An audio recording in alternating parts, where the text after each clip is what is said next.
Howdy, friends and floor heads. It is a Tuesday night and a long overdue episode 2 of Primal Quest. This is Diogo's old school stone and sorcery game. We had a blast in the first episode and we cannot wait to play this one. So, Jesse, Roger, Matt, I appreciate you coming back. Thanks for having Happy us. to be here. Yeah, happy to be here. So, for those of you that are not watching back to back, and I've it's been so many weeks, real quick reminder of what happened. So, we found out that Krath, Elka, and Che were escaping. They were escaping east. They crossed a large sea and found new land and traveled east on this land and came across a lake village by the name of Lackett, and they were introduced to Brickla, who appears to be the leader of Lackett. And after having some hospitality, she made it clear to them that in order for you to stay, which all three were very interested in because, shelter and fire and food are good things, she needed them to take a test. She took the three of them to a cave, and this cave had one entrance and one exit. And they sat in a circle, and she made some sort of tea. The three of them each drank the tea, and it appeared to have some sort of hallucinogenic aspect to it because within minutes of drinking the tea, they saw two doors appear to the east and west of this cavern that they were in, and the entrance that they came in vanished. They headed east and found a huge chasm with this large supernatural tree growing out of it. It was hanging from it were rotten fruit, except for at the very top, there was what appeared to be fruit that was not rotten, one last piece of fruit. And as they started to investigate the tree, they found this black ooze that seemed to be very interested in spending time with them. They did not have interest in spending time with it, and they took off north. When they got north, they ran into this bizarre frozen cavern where they encountered some odd people, some ice people who they eventually were able to escape from. They left and headed north, passed by a passageway heading west, and continued north and came to a dark, large cavern, much larger than any of the caverns they came from. And Elka, being kind of the scout of the crew, had his torch, found the edge of this cavern right at his feet, noticed pedestals that kind of rose up naturally ahead of him. And before he had a full opportunity to take everything in, he noticed that rocks started falling from the ceiling, small rocks, and there was a bit of a tremble to the ground. And as he looked down, Elka realized that where he was standing appeared to be giving way. So, Elka, let's start with a body test. Sure. So the way the system works is by default, there's a positive die and a negative die. You'll see it represented on the screen with a white and a red die, white being the positive die.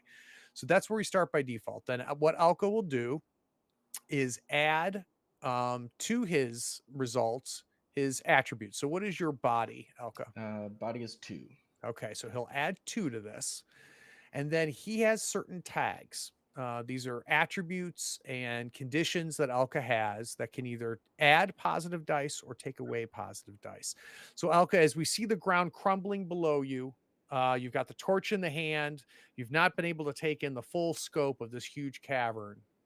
What are we going to do? And to let you know, this is going to be a difficulty 2 body test, which means that Okay. his results have to be higher than 2 or higher to succeed. So I'm gonna add one from the augmented senses, which I imagine are still active, or is that Yeah, so faded they at this you point? picked up that tag from drinking the tea, and I'm imagining it giving you a half second head start here, right? Mm-hmm. You hear the crumbling, you can feel the sensitivity of the rumble. So yeah, I'm good with that. So that'll add another die. And then the talent always has an escape route, Absolutely perfect. So that's gonna be three just positive die, ready to jump back at a three moment's positive notice. die, one negative die, Yeah, plus your 2 for body. Let's roll some dice. there we go. Oh, there you go. So He rolled a 6 on his positive die. This is going to give him a boon. Plus, the results are a effect of 4, which means after all is said and done, subtracting the negative die, subtracting the difficulty, he ends up at positive 4. So this is going to be a very positive result plus a boon.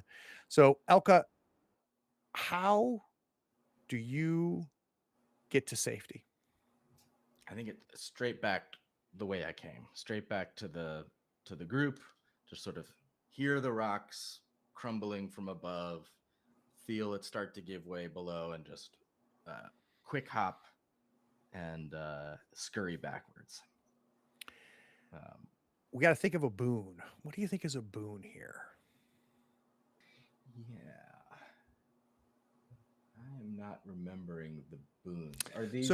So boons are things that you can use later. So Yeah. we can if you were gaining a boon during combat, we could add an attribute to your damage. Yeah. We could grant a positive die to a future test of some sort, or potentially a negative die to an opponent's test. The first thought I'm thinking is you picked up a sensitivity to this rumbling into this room. So if any type of body test you take in this cavern, I Yeah. think we give you an additional positive die. How does that sound?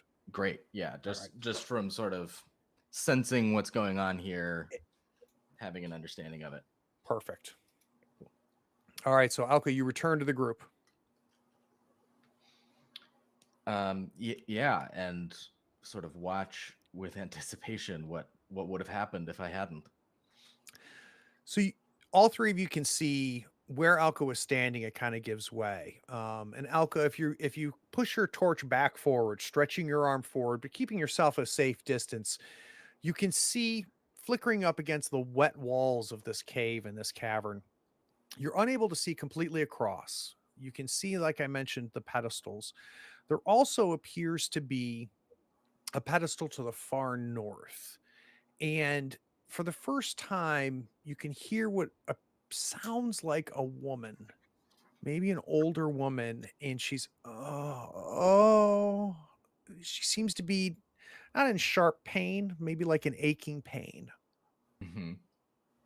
Just to make sure I've got the situation right in my head, we came in from the east, so we're going essentially west across, and there's that extra to the north. Okay. Correct. Yep.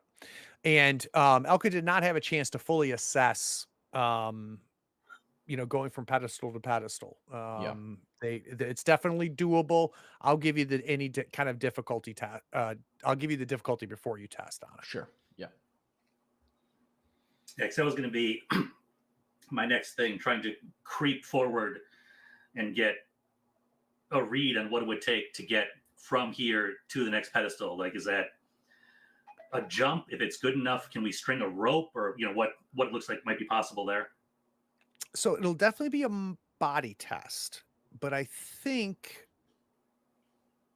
no, I don't want a test to assess that. So because here's a situation: if you guys were being chased right now, I think I would say we need a mind test to see if you could figure out what would be, a safe path and be able to really realistically assess how hard jumping from pedestal to pedestal would. You guys could spend hours here if you needed to, right? We only have this moaning woman from the north, so I'm not going to make a mind test for that. You, Krath, look, and you're able to see a path to the west and to the north. It'll be a series of difficulty 2 tests. They will be body tests. Now, if one were to take it and then secure with a rope, that would add, basically a positive die, and would make failure a lot less nasty. So, if you wanted to, take a rope trick, you certainly could. And I assume this is a classic bottomless pit between them. Look, as far as you can tell, you can hear no bottom. And a few of the rocks, Krath, that have fallen down, you haven't heard a splash. You just hear it slowly, the tink, tink, tink, as the rock falls down, just fade and go silent. Perfect. I would be disappointed if it were otherwise. I mean, is it a dungeon without one? Yeah, I think I'm gonna try to find the source of this voice. slower than I was moving before, and found myself in that little bit of hot water, but not, not without urgency. I So guess heading north to the where that pedestal is. Is that yeah, the as far floor? as you can get, right, on this Yeah. little precipice that you are Mm-hmm. by the entranceway, and you get up there and putting your torch forward and just kind of waving it. Um, you see shadows of a person. Um, whoever she is laying on this pedestaled area that's adjacent to the northern wall. Um, you can't see her face. You can only see that her back and the back of her legs. She's kind of curled up in the fetal position Mm-hmm. and just like a painful moaning, but not a sharp moaning. Yeah, I'll call out. What help do you need?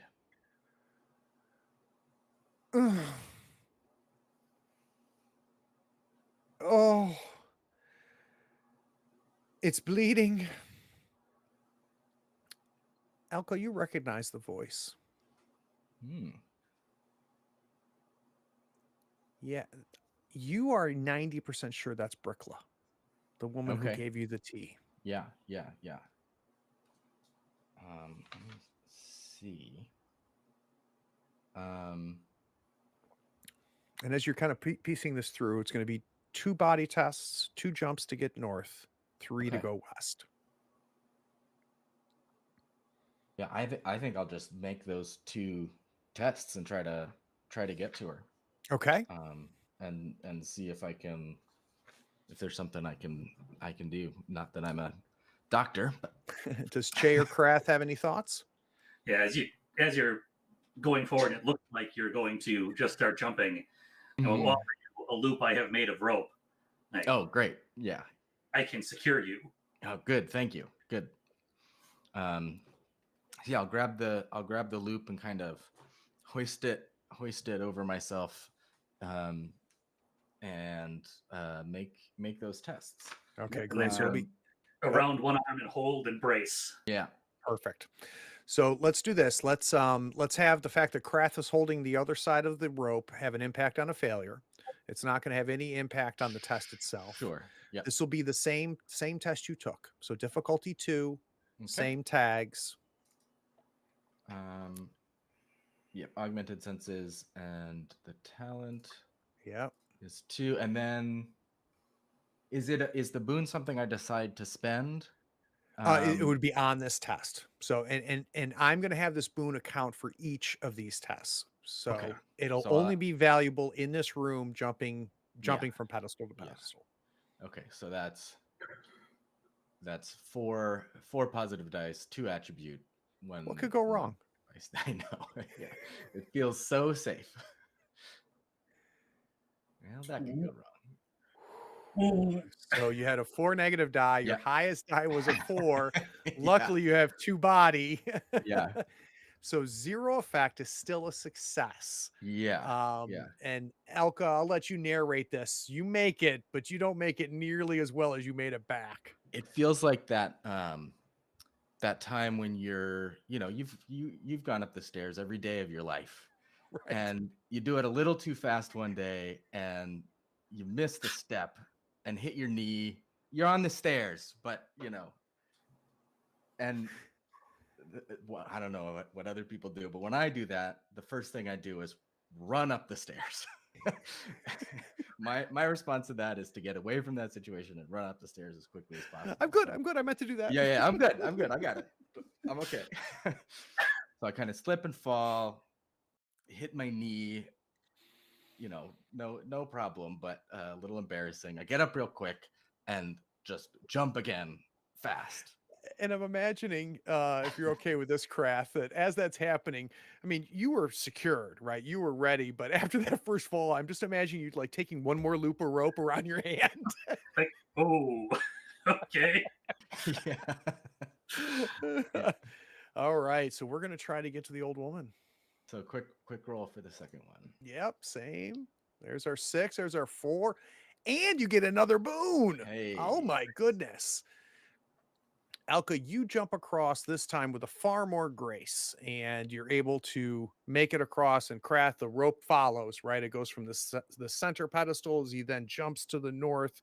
You've got him secured if he were to misstep, but he didn't. So Elka, you get, and now that you are on top of above her, and you've got your torch there, you can see it is Elka. She's got the same face paintings that she had. She had that headdress with the ram horns on it, and she's laying there, and you can see blood soaking from her abdomen. I mean, I'll just look at her and say, I am not the one to deal with this. You may be. What do you need? What can I do? The mother is sick. We have to plant a new tree. You can't save me, but you can save her. Okay. How? Do you have seeds? You have to find the seed and have to find the soil. Can the rest of us hear this well enough to make out the words? Okay. Nope, just Alka. She's about just barely above a whisper.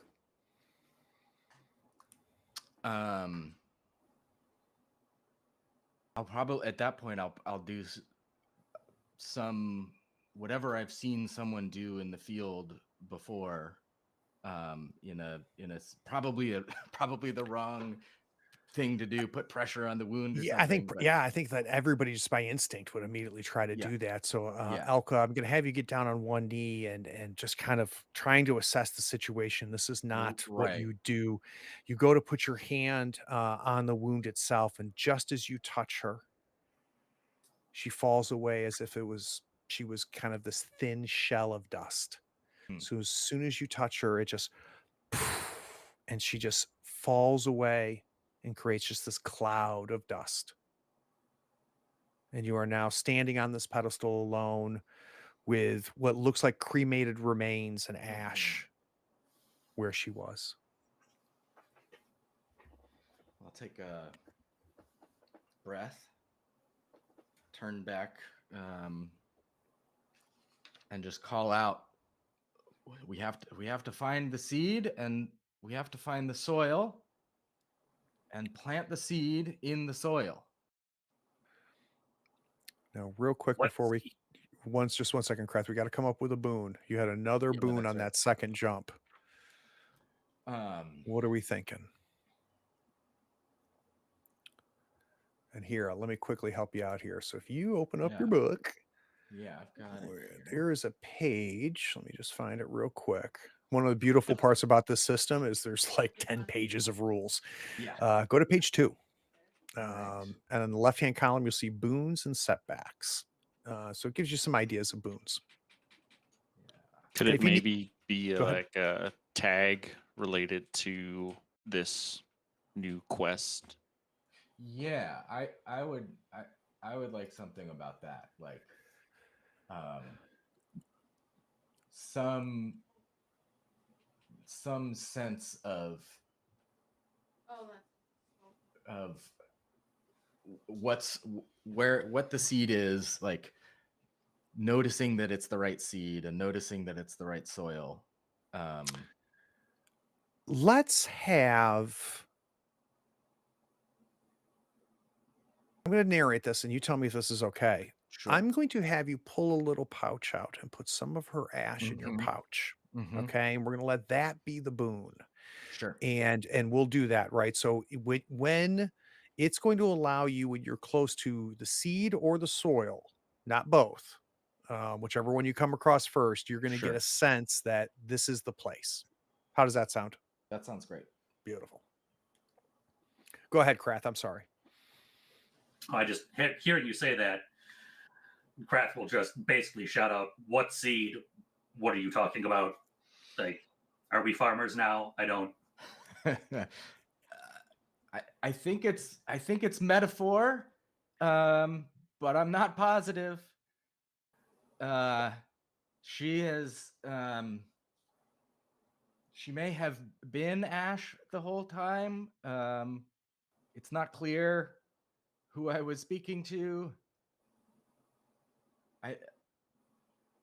I'm bringing some of it with us, and hopefully that'll shed some light when the time is right. But seeds and soil, and hopefully no black ooze. And Alka, as you're having that conversation, you are in a much better position now to kind of take in this area. You see there is an opening to the west, Mm-hmm. which would take from where you are to difficulty 2 Mm-hmm. tests. So it'll be 2 to go back, 2 to get there. Mm-hmm. You also notice a crack in the wall to the south. Okay. Okay. So kind of and across the chasm from exactly. And yeah. it doesn't have kind of this landing area under it. Yeah. So it would be a difficulty 4 for you to get from the center pedestal and be able to get to that crack, which you could fit through. All 3 of you could Mhm. fit through, but it is almost twice as the distance than any of the other jumps. So it would be a difficulty 4 jump. There's no light or anything coming from anywhere. The only light is the light of the torch that's kind of filling up this cavern.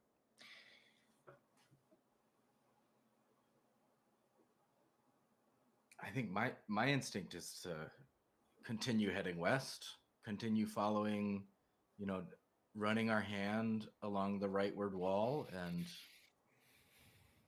That's right. I Make forgot your our way rightwood forward. wall plan.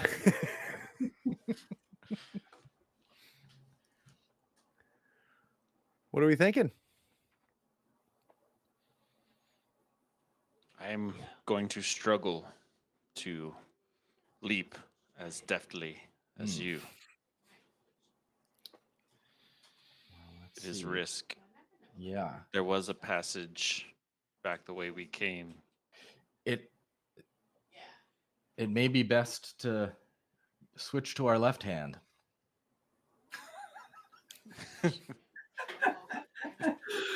Sound strategy. I just fear being stranded Hmm. and not knowing what lies behind us. Might be prudent to explore that tunnel before. Worth taking the lesser risk that is at our feet. Grath will shrug. Grath has provided his wisdom. We'll go wherever anybody else goes. All right. I will try to make the jump back. All right. So Yeah. we're going to have, this is going to be 2 more. 2 more. 1 to the center, 1 to the east. Boy, a lot of A lot of rolling to start a lot session of off. rolls. Elka. Yeah, I like that these are easy rolls, but I He don't says like out that there's a loud. lot of them. Don't jinx Yeah. it. Luckily, Means there are no easy rolls.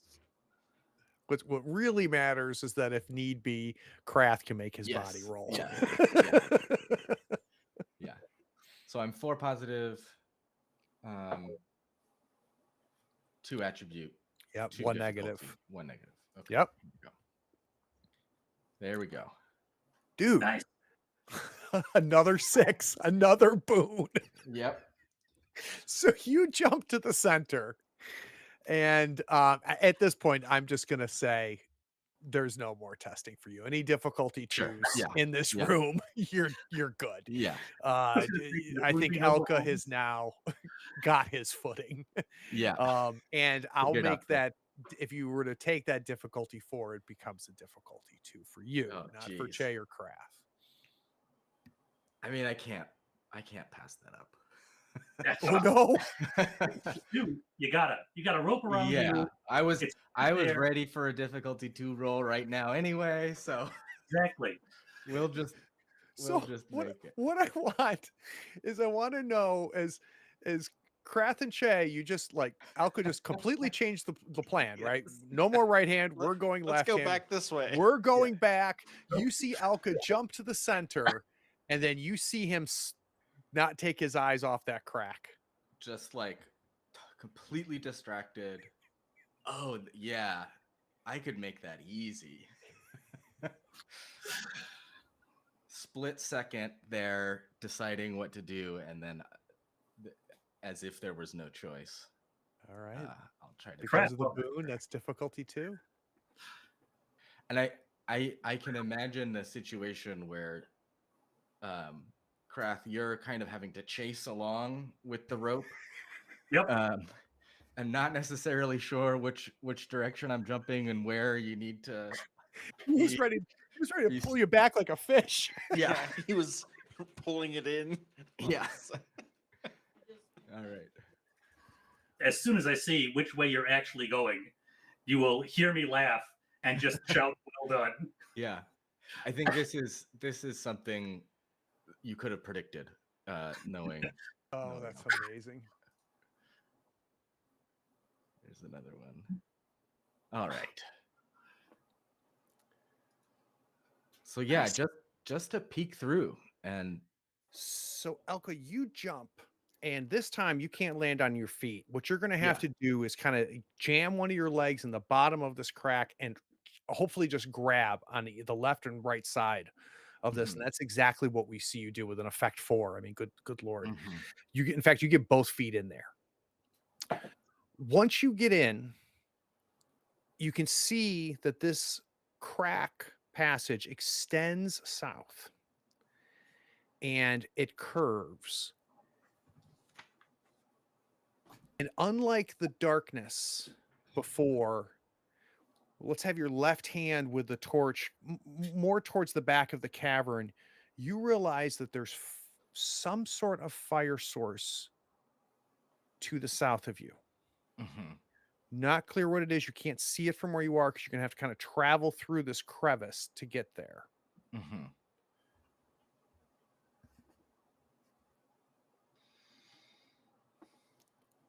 You also hear running water. Yeah. Okay. I'll just call out. There's shelter through here, but maybe harder to get to than the other side.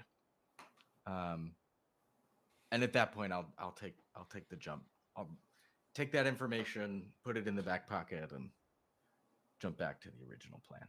All right, let's go ahead and do the it. second plan. Yep, difficulty 2, and then you get your free jump back. Yep. Okay.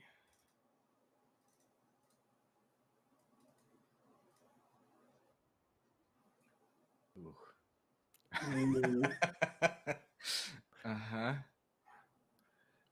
So, -3 effect. Yep. That's a shame. Yep. So you, Elka, realize mid-jump that you didn't have kind of that flat starting point, right? To make the leap like the leap here to get there. And Krath, you see him start to launch. And almost like in slow motion, you realize, oh shit, he's not going to make it. I just hauling back. As soon as I see it, I'm pulling back, running back, trying to get myself as braced as possible and as far from the edge. So I've got some runway when he hits and starts pulling me forward. Do me a favor. I need a difficulty 1 body test. What tags do you want to use? So you've got a default 1 positive, 1 negative. All right, 1 positive, 1 negative. I've got 2 in body. Okay. So that's going to give you a +2 to your result.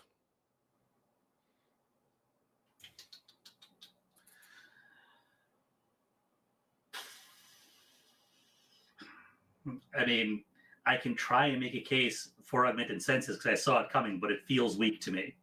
No, I'm good. I'm actually very good with that, to be honest with you, because again, you know, the augmented senses is beyond just the 5, right? You guys, this entire time that you've been under this spell or whatever the hell it is that this T did to you, you've gotten like a sixth sense, right? A vibe that's coming through.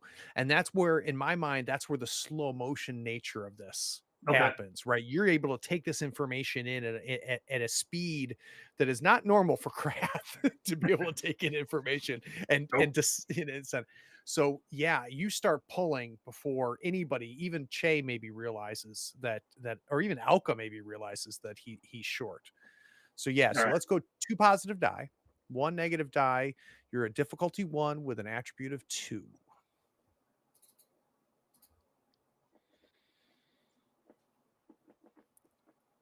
Ah, All right. So the Good to the have effect, friends.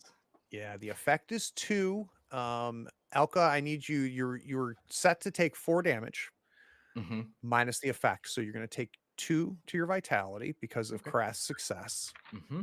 And who wants to narrate it, Alka or Krath? I'll I let think Krath Krath should. go for fair it. enough. So I see you jump, and I see your foot not have a foundation in that crack. You're trying to push, and you're pushing sideways, and not enough up. You just shit. Shay, I don't know if Elka sees it because you're looking at your landing point, but Shay, you just see me grab the rope even tighter, start holding back, and just start almost running, but facing the wrong way, just pulling back as far as I can until the rope goes taut, and you see it snap tight and pivot around the edge of the crevice. And you see me slide forward a couple feet as I just hang on to it, like, you need to climb. I don't know if I can pull. And Alka, you I hit that start side of climbing. that Yeah. wall, right? And it's about 4 foot, 5 foot above you. Yeah. And you've got it. It's under your armpits. Yeah. This rope is holding you up, and at first the torch is gone. At first, you're kind of hanging there. You're able to twist around, kind of get a foothold, and just because you have time and rope, there's no test needed. You just start working your way up the edge of that. Who wants to light a new torch because it is pitch black? Oh yeah. I will light one now, since this room does not seem to be fitting my talents. So, Che, you light a torch, and again, we see the light fill the cavern again as Alka is able to get to the edge and pull up. Krath is breathing heavy as Alka loosens the rope and Krath pulls the rope back in and coils it. Welcome back. Thank you. Kind of pats you on the shoulder. It's good. It's good to have friends. That's exactly what would have happened to me. Hmm. I Safety. don't recommend it. Yes. Well, let's head south. We're back. I'm not sure I have a very good sense of direction in character at this moment. Sure. But So you guys head back east and then curve to the south. You start to feel the cold that you remember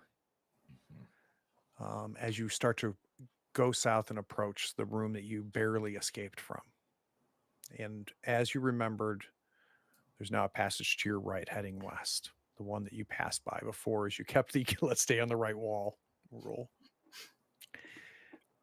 I'm going to narrate this. You guys tell me to stop at any point. You guys start heading west. Same thing. We've got a cavern that's all naturally formed. You're barely able to go too wide. It's almost single file, but if you needed to, 2 of you could take up shoulder to shoulder. And once you take a turn around as you're heading west, Alka, you see signs of that same fire that you saw in the crack to the south. mm-hmm. And you start to hear the water Mm-hmm. that you caught when you were in the crevice. It opens up and you can see inside of this cavern. It's easily 30 feet deep, easily 25 feet tall. It is by far the tallest of the caverns you've seen. And unlike the natural trodden stone that you've been walking on, you see grass in front of you. The cavern's divided in half and split by this river that seems to be spilling from the north, heading south across this cavern, and then filtering and disappearing into the southern wall. You also see 3 tents, 3 shelters made of animal hide, held up with sticks. And the fire is a campfire. They're on the other side from you at the river. Between Che's torch and the campfire by these tents and these shelters, you can see that there's also the cavern continues to the west, beyond this cavern.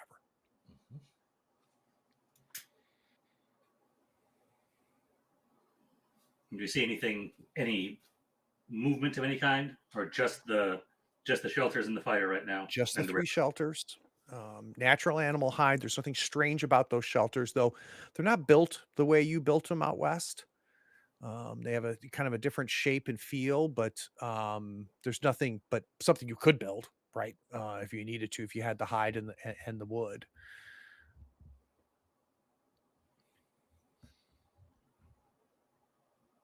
How broad is this river? I'm having you stopping when you get to the edge.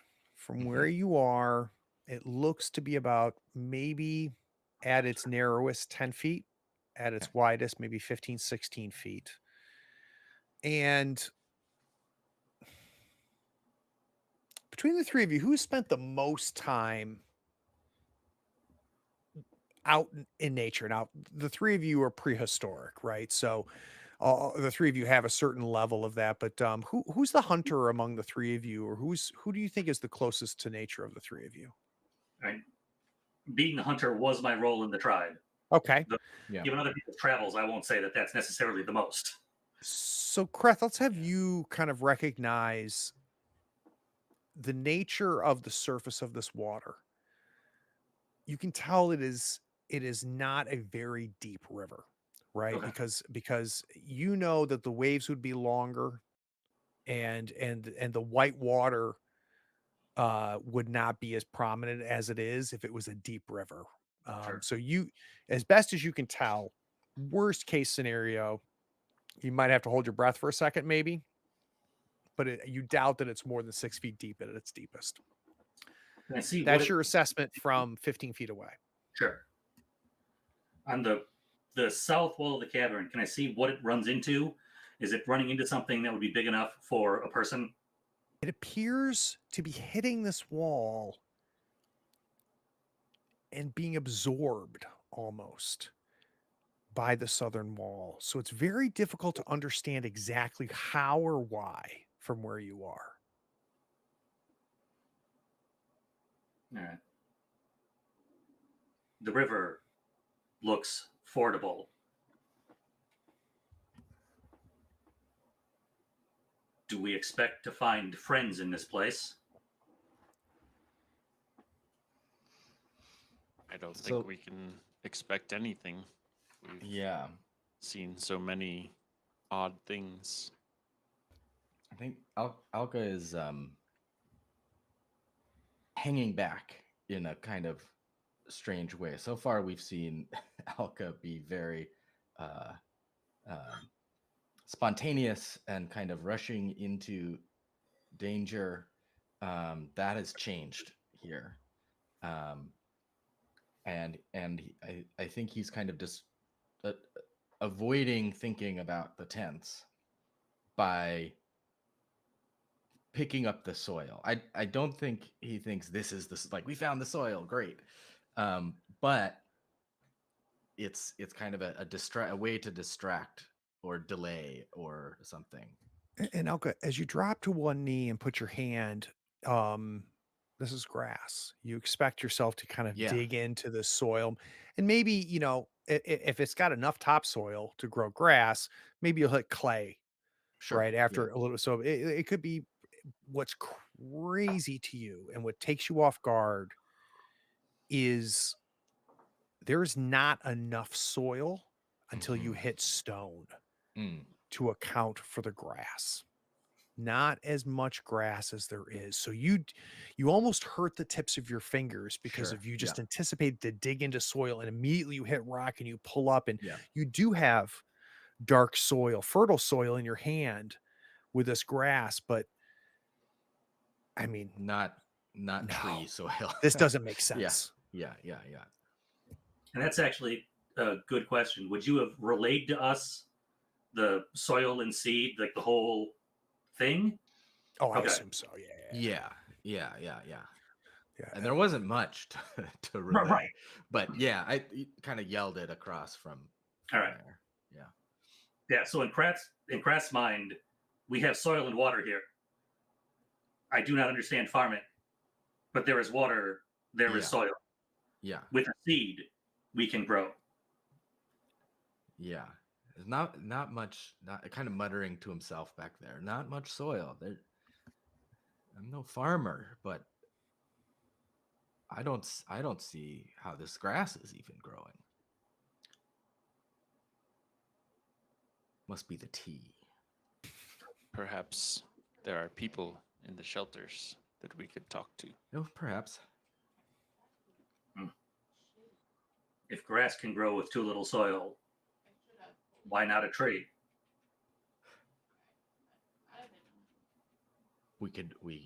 Yes.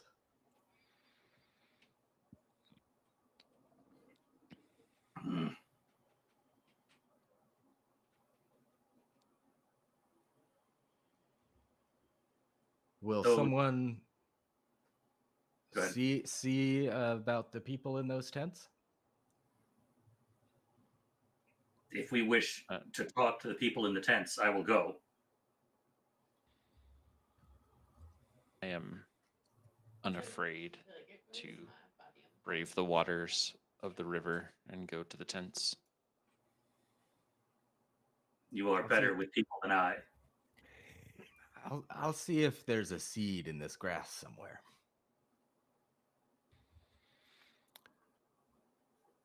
So it So, sounds yeah. like Che's going to head towards the river. Krath is going to kind of hold back, and Elka is going to play in the dirt. Yeah. Beautiful. Well, I'll stick with Shay. I'll hang back enough so that what I'm in Kraft's head, what he's trying to do is not be terribly threatening, but be close enough to throw in if something goes sideways. So Che, you start to walk towards the river. Krath right behind you. Elka's holding back.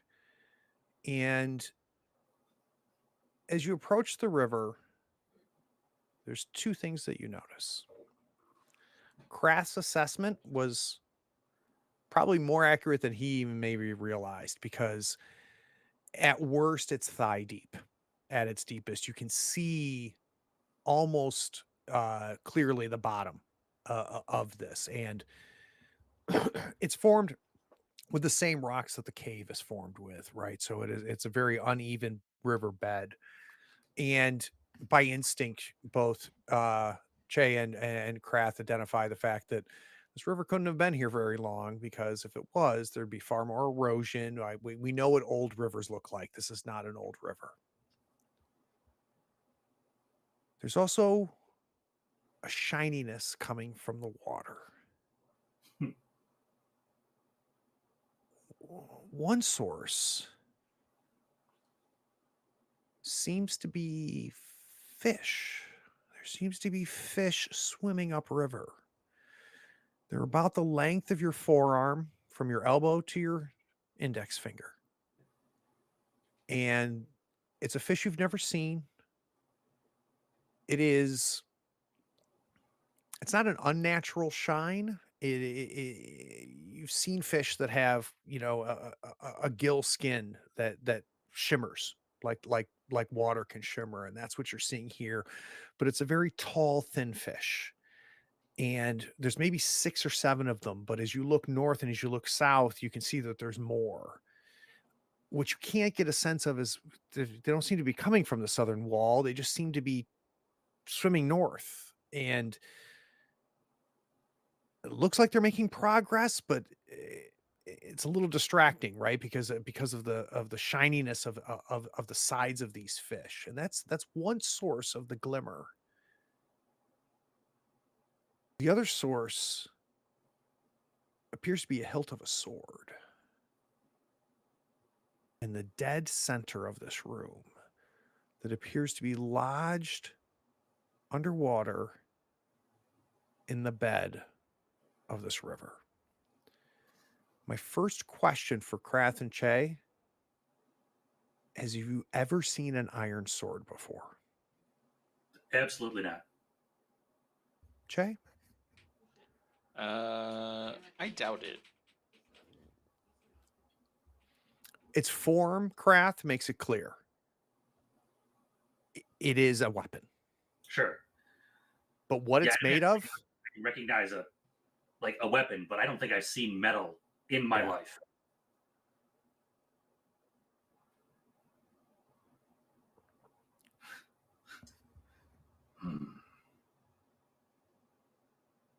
Turn to Shay. I do not understand what I am seeing.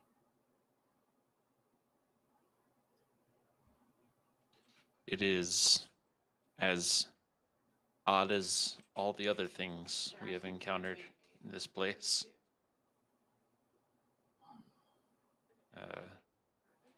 It may be a trick or a trap.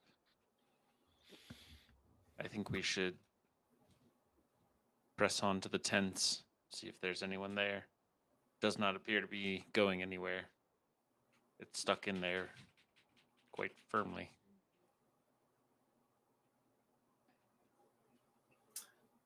Check. Also note, I do not recognize these fish. I do not understand where they come from or where they go. What do they eat? It is also unusual, but again, this place is full of unusual things. Unusual things I have thing. not seen before. Unusual things that often try to kill us. Often. Perhaps this fish's diet is people crossing the river.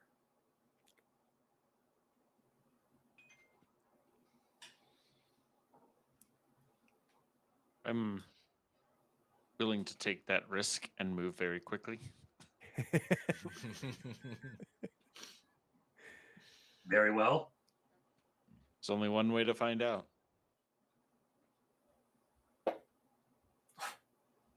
What are we doing?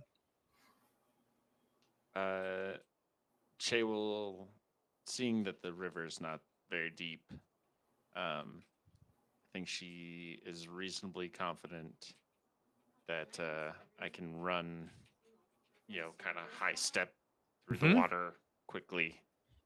And if the fish start attacking, high step back to the. Yeah. the So way so I a couple came. things, Shay, and these will be some decisions I think that she makes, right? But I'm giving you as the player so you can tell us what decision she would make. One, little or no chance of her being able to cross that river without hitting a fish, right? There's enough fish that would be a challenge, and they're moving such that there's a good chance one of your feet or legs will hit one of the fish. Two, the narrowest river part of the river is also where this sword is. Okay. So the first part of the information, there's not much you can do with. I just want you to be aware of it. The second part is I want to know, does Che say, okay, I'm going to take the shortest route, which will put me past this object, this iron sword that's in the bed of the river, or will I avoid the sword? What do you think she would do?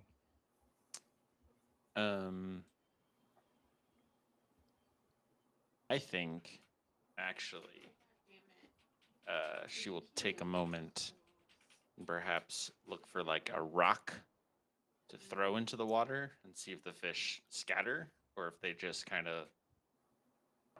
Because fish, I would assume her experience has been fish don't usually hang around when things are like splashing around, making noise. So we see Che preparing to run across this river, and she stops herself as more information comes in, and she reaches down. You grab a rock, and you just kind of leisurely throw it, and it plunk in the water, and the fish react. We see the fish kind of part ways and kind of scatter and change their path as they try to swim against the current to the north, and then come back. Right, so it it had an impact. It caused the fish to scatter. And Krath and Che, Alko, you can't see this. It seems natural, right? If you were to go to the river back west where you lived and knew your entire life, throwing a stone with baby fish at the edge, you would see them scatter away, and then as soon as the stone kind of settled, they would just come back to whatever they were doing before. These silver fish act the same way. Mm-hmm. So there's nothing that says unnatural about them to you, other than the fact that it's a river in the middle of a cave that doesn't seem to have, Right. you know, Besides all that, right? perfectly normal. Aside from that, Mrs. Lincoln, how was the play? Exactly. Exactly. Yeah. So then I think I'm a little more confident that splashing through is not going to be problematic. Because if they run away from a rock, they'll run away from me, perhaps. Hopefully. Are you barefoot? Probably. I think we established that in the snow room. That's right. That's right. We did. Jay, you don't need to test for this. You kind of do a little bit of a shake to kind of mentally and physically prepare yourself. Where are we crossing relative to the sword? I think I will give that sort of a, like not like a wide berth, but definitely not running like directly over it. Mm-hmm. Probably try to like hook around it, sort of thing. Krath, you see her launch. She's a little bit faster than maybe you realized. Her first leg hits the water, and it's splash, splash, splash, splash, splash. She avoids the sword, but also takes advantage of this being the shortest path. She reaches the other side. You see the water dripping down from her calves. The fish reacted and have now gone back to try to swim against the current. So I don't know who all may see this. Preface by saying I may have rolled really low off screen here. But anybody watching will see Kraft be surprisingly not focused on Shay, not ignoring her, certainly, but half an eye, and does not follow her path and wades into the river and attempts to pick up the thing. So let's pull the curtain here a little bit. What made you roll, Matt, and what stakes did you set for yourself? I love players that like put chance to themselves. I was trying to decide because Kraft is relatively cautious. Yep. He's hunted a lot. But I really want to pull the sword. So I just tried to peg Kraft's fascination with what is obviously a weapon he's never seen before, compared to trying to protect Shay and generally being fairly risk averse to this. And I just rolled a handy d20 and rolled like under 5. So I didn't even have to pick so where's the breakback blade? Oh, that was clearly on this side of it. So We're going in. Chase, you turn around after your quick sprint across the river, fully expecting to see Krath where you left him. He is not where you left him. He is knee deep in the center of this river, both hands on the handle of this object, about to lift it up. Or pull on it at least.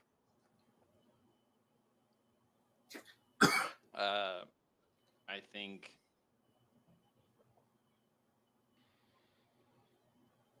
I'm gonna pull my bone dagger. Not that I think I'm gonna do anything with it, but you know, better to be prepared. What's Alka been doing?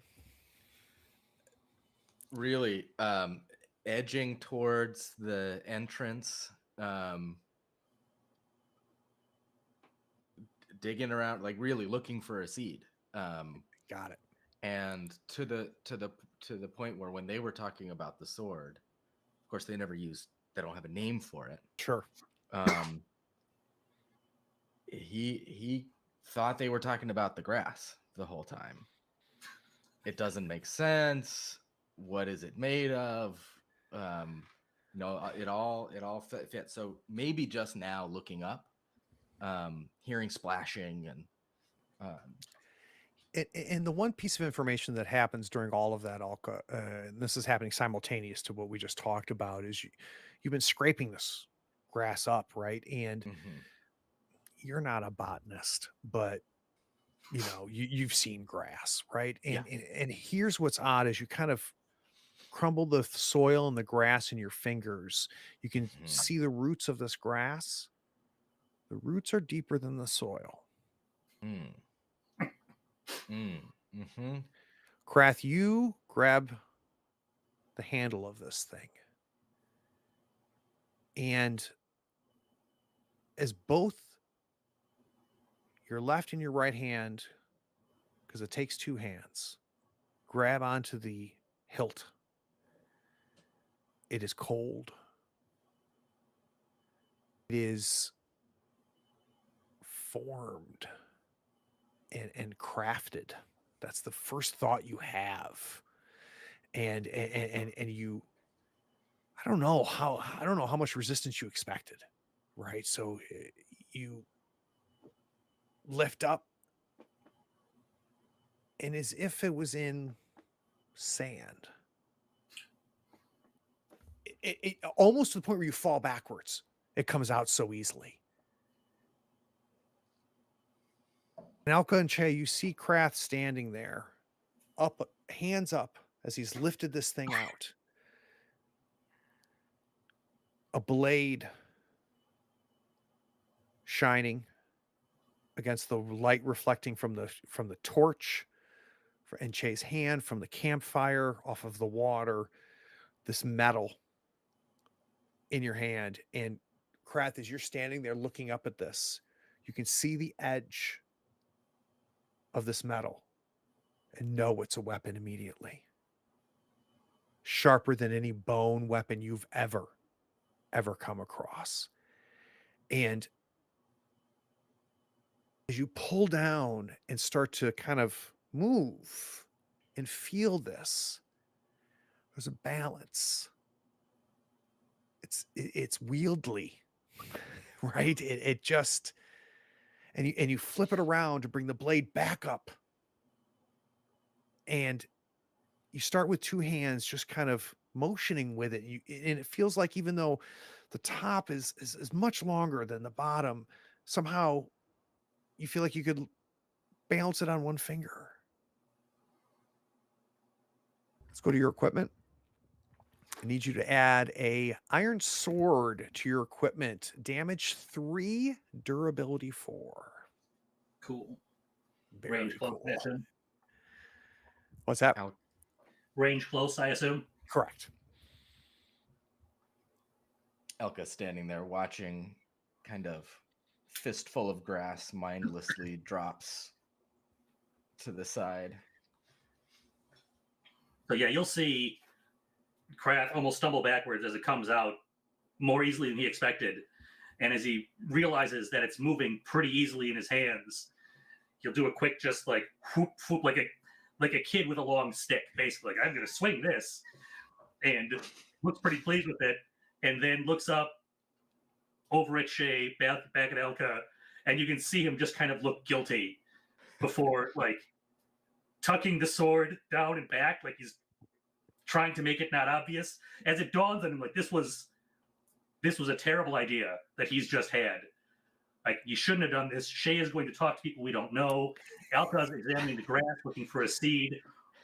What am I doing? And is now trying to hide this thing. Like,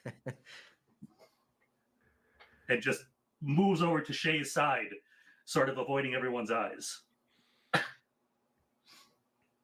Quite the boon you have secured for yourself there, Krath. Yes, it is a magic weapon. And Krath, can I have you test the edge with your finger?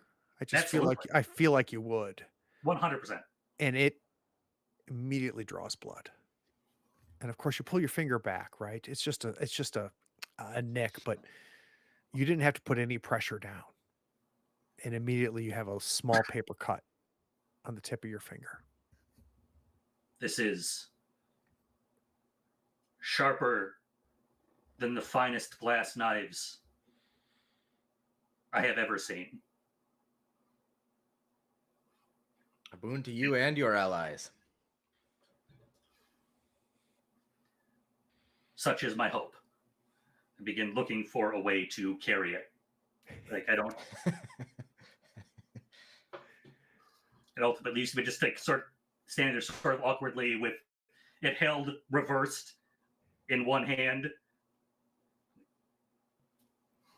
Walking As stick. I move over to Jay, like, clearly trying to move the spotlight off himself if he had a word like spotlight. Like, yep, Jay, there are people. We should go talk to them.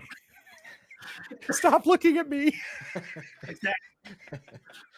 Like, if you look at him, And he's Alka's not, staring. Just staring. he's got a terrible poker face. Like, there's nothing, there's no ability to hide anything on his face. Yeah. And you can tell he is feeling guilty and stupid and pleased at the same time, but feeling like he didn't earn this, he shouldn't have it. Like, that is not something I should have done. Who's got that mix of, like, I endangered people, I did something stupid, and I came out ahead for it, and I shouldn't. And yeah, you've never seen him look quite this awkward. If you take the moment to read him, Alka clearly feels more comfortable now in this cavern, more safe, more willing to kind of like pay attention to what's going on across the river. And I'll say Krath may be able to notice that a little bit from now, but right now he's very in his own head. Like, that was, I have needlessly endangered my group, which is something that's just he knows that's not what he should be doing. It's like you rolled a 5 on a D20. Exactly. Yeah. Well, this is a bad idea. Huh. Jay, spotlight's on you. Okay. With that being sorted, I think they will turn their attention to the tents and sort of call out, "Greetings to anyone living here." There's a moment of silence that extends, and there's no response. But as you have gotten a little bit closer, it's obvious that this campfire is somewhat centered on the 3 shelters.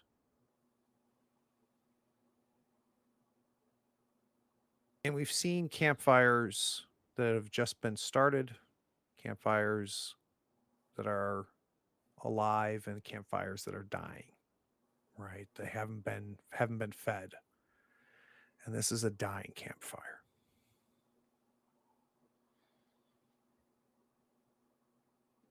call out again, a little bit louder. Said, "Greetings. We mean no harm. Just looking for rest, perhaps some answers. Is there anyone about?" The flaps on the shelters are closed. A seed.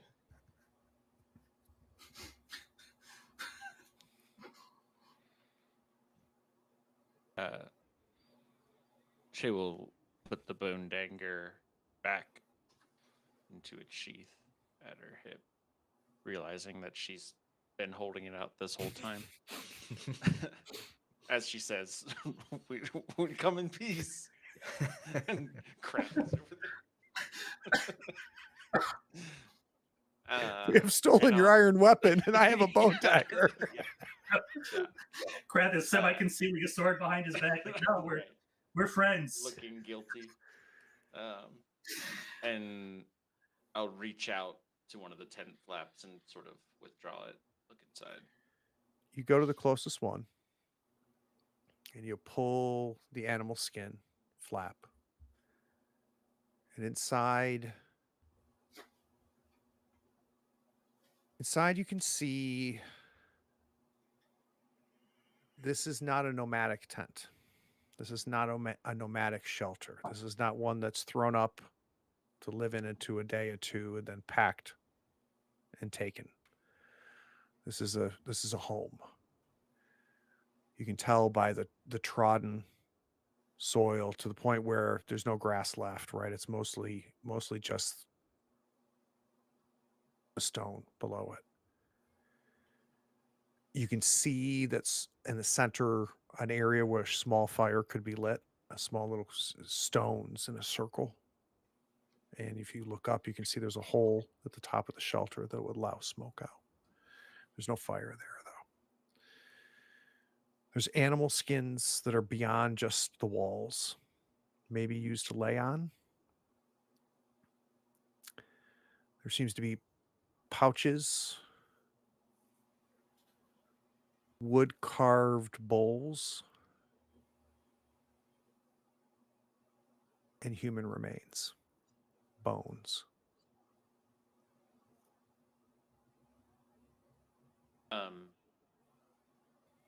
Does the relative, accoutrement, is it familiar? Is it exotic or alien, or is it like It might be a little exotic, not alien, right? So, Okay. maybe the gourds that they carve where you grew up would maybe carve differently to store liquid in, right? Maybe the bowls are hewn a little bit differently in the wood, but nothing alien. It would be,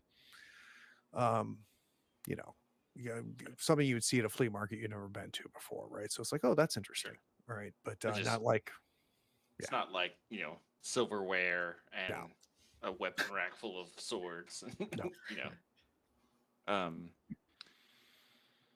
and there's no smell of death. Okay. How big do the shelters look to Krath? Are they like clearly one person or No, family they're size? family sized. Yeah. Okay. I will go about to the other next shelter over. Do the same. Second shelter is very similar. The third shelter is a little bit different. And I don't think it registered as you went to shelter one and saw the bones and the remains, the skulls. You went to the second shelter, saw something similar. There may have been 4 people's worth of remains in the first, 3 in the second. And again, you didn't think about it, right? As you opened the third, you see the remains of 3, but they're smaller. They're children.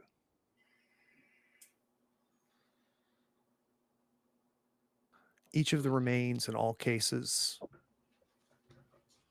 are old and clean. This did not happen yesterday. These remains, these bones have been here for a very long time.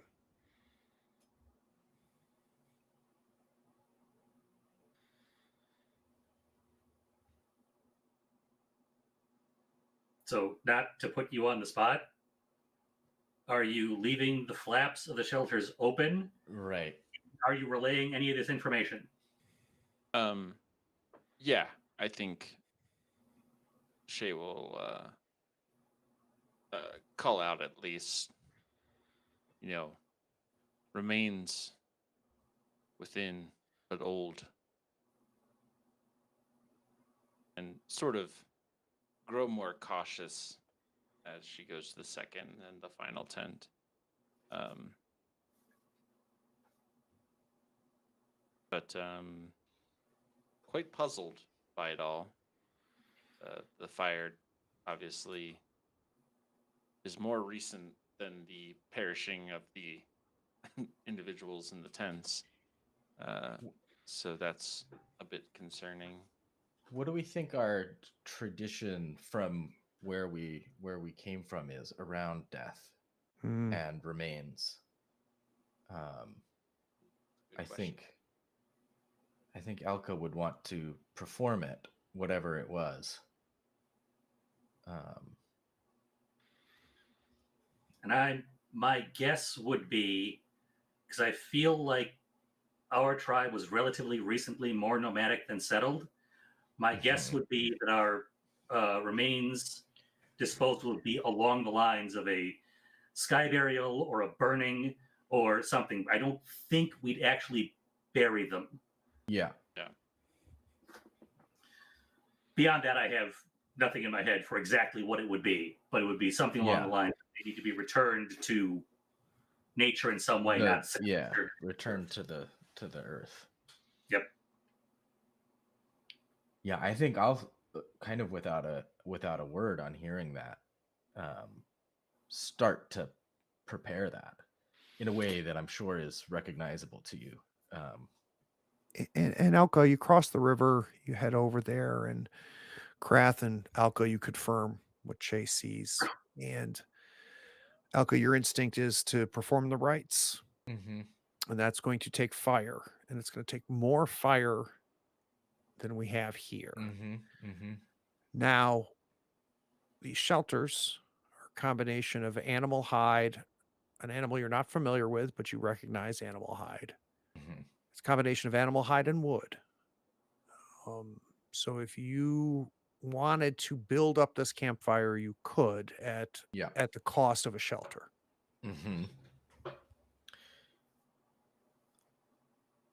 Is this wood, if we were to pull it into the cavern room, kind of long enough to make are the planks long enough to make a bridge from one of those pedestals to another? None of them are long enough. No. Okay. Which is probably for the best, insofar as you start looking to build the fire, dispose of the remains, and Kraft finds the remains of children. Yeah. He just starts tearing the shelters down and throwing them on the fire. Yeah. Like, the fire needs to get bigger. Yeah. He has no thought for what else might be useful here. Kraft's having a bit of a rough go of it upon finding the third shelter. Yeah. Mhm. As Elka and Krath start to tear down one of the shelters and start to build up, Jay, this fire in a way that, in a form that you're very familiar with, what are you doing? I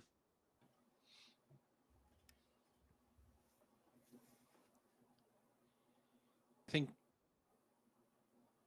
I will start painting the story of these people on the walls. And you actually find some pigment, some ground pigment in one of the bowls, Jay. So if you want to add that as part of your own, you can. And as we see Che start to paint the story, very quick, I want everybody to take a short rest. So everybody roll a d6. You're going to get d3 plus your heart back regained in hip and vitality. So that'll be a 3 for Che plus heart. That'll be a 2 plus heart for Krath. Oh, sorry, I actually rolled a D3 plus 1. That was Yeah, that's I fine. think Yeah, it's still a 3, which is a 2.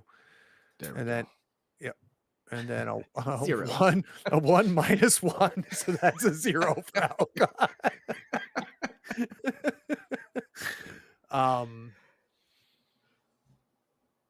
And this I have my pen out like I need to do something. yeah, like you were gonna write something. And maybe Alka, this isn't a short rest for you.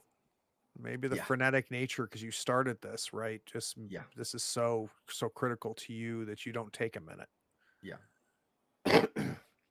Yeah. I kind of stay up with the fire and watch it Yeah. to the end. So we see it burn. We see the bones char, knowing they're not going to completely turn to ash, right? But that doesn't matter. It's not about that. And the smoke from your pyre does rise, does not fill the cavern. Despite the fact that 20, 25 feet above you, you can see the top of this cavern, especially now with this pyre burning in the center. You can see the whole of this cavern, including that passageway to the east or to the west. So if I can rewind just a second, while Shay was painting the story on the walls, Krath was collecting the remains of one of the children and bundling it together and brought them over to Shay and just looked at Shay's work and just said, "Make her brave," before bringing her back to the fire. Not obviously knowing if this was a girl or not. Clearly, there's no ability to tell that. Yep. And just real quick, and I don't want to take too long with it, but I'm interested, Shay. What is the story that you're painting? Well, it's largely embellished because I don't actually know the story. But I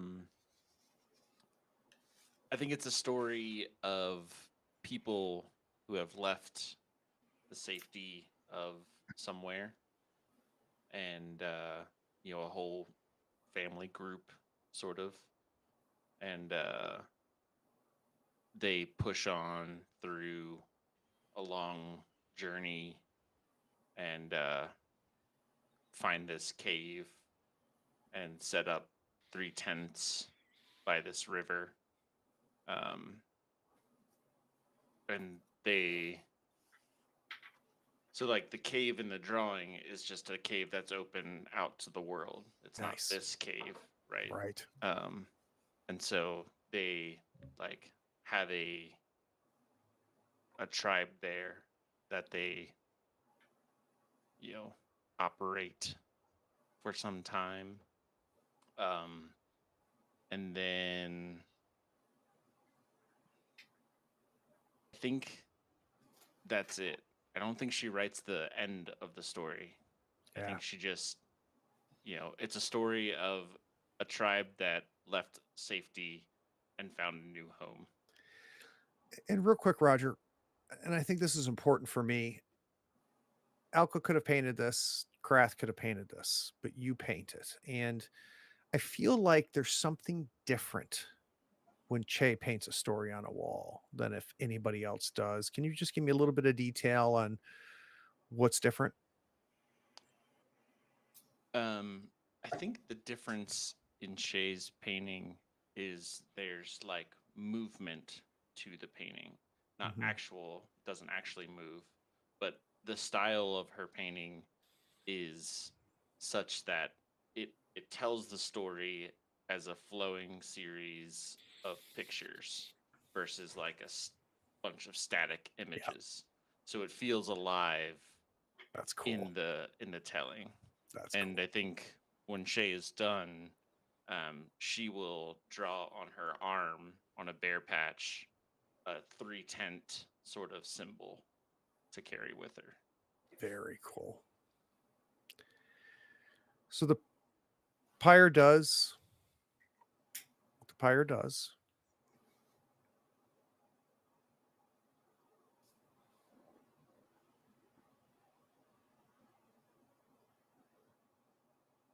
tough to say how many hours have passed. At some point, after a while, Krath would think to start looking for any kind of tracks or remnants or anything that might indicate what ultimately caused their demise. There's just no sign. Like it seems like you could have just as easily opened the flaps of these shelters and seen these families maybe cooking some of these silverfish. The bones feel ages old. The shelters are not. There was water in one of the bowls, right? That would have evaporated long ago. Any evidence of growing food or gathering food? No sign of agriculture whatsoever. Yeah. Just the only thing alive in here is the grass Yeah. and these fish. Yeah.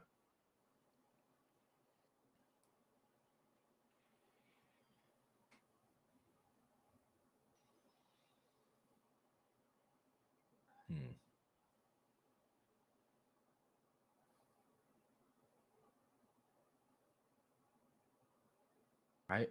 I feel like we are used to moving on relatively quickly after one of these. Especially considering the traumas you've come from, right? Yeah. Lingering has not been an option for maybe a year No. now. And it's not been the strategy even before there was danger. Yep.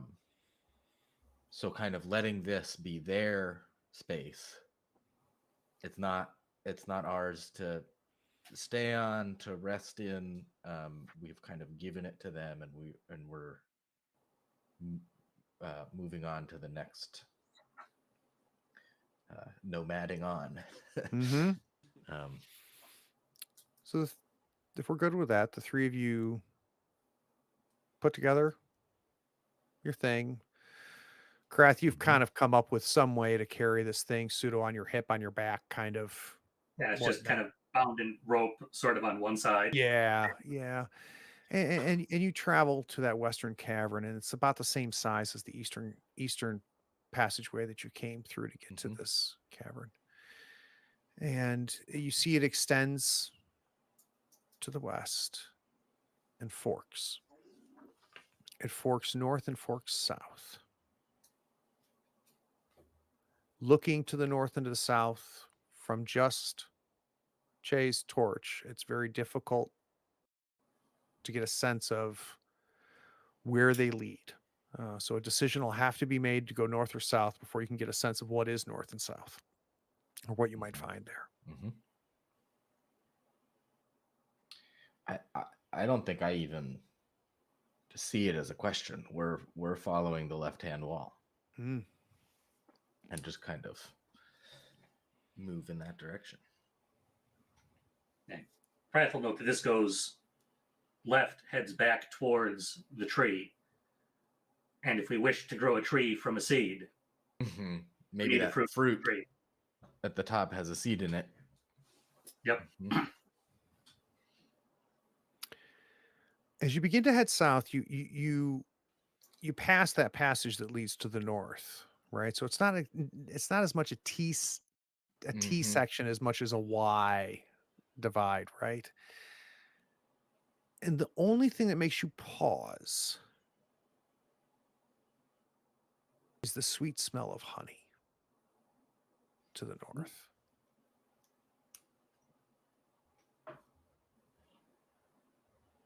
Now, that may not make you stop. So I have the trouble confuses signs of danger with opportunity, and the other way around.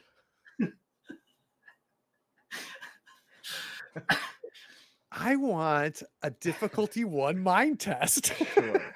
And I want that tag to add a negative die. All right.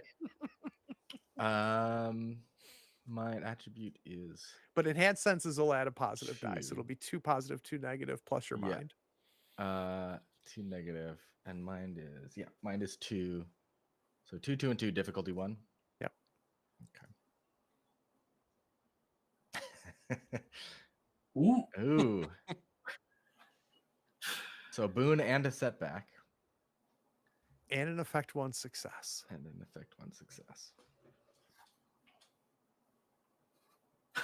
Are you just like mad at me? Like you're like, Craig, I want to see how Yeah. much you can referee this damn Yeah, game. yeah, yeah. We're just gonna make Come up with hard 3 game. things on the spot right now. All right. So 1, it smells like honey. It's not honey.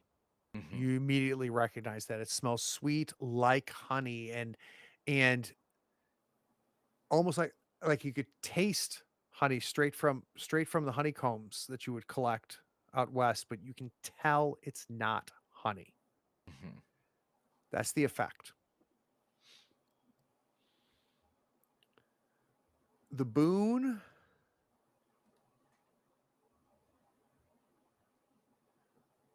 the boon is the next time I have you do a mind test to figure out if something is what it appears to be, Mhm. you're going to get a positive die. Okay. Okay. The setback is you're heading north. Okay. There's opportunity north. Exactly. But you did succeed. Yeah. You did Yeah. succeed. Yeah. But the setback is going to be the GM deciding that Alka can't help Yeah. himself. Yeah. Yeah. Yeah. So as Elka breaks the rule again, Yes. instead of following left hand, has now Yeah. followed right hand and headed north. What are Krath and Shay doing? Krath is just going to follow. I almost volunteered to be the setback because the idea of honey is very appealing to Krath.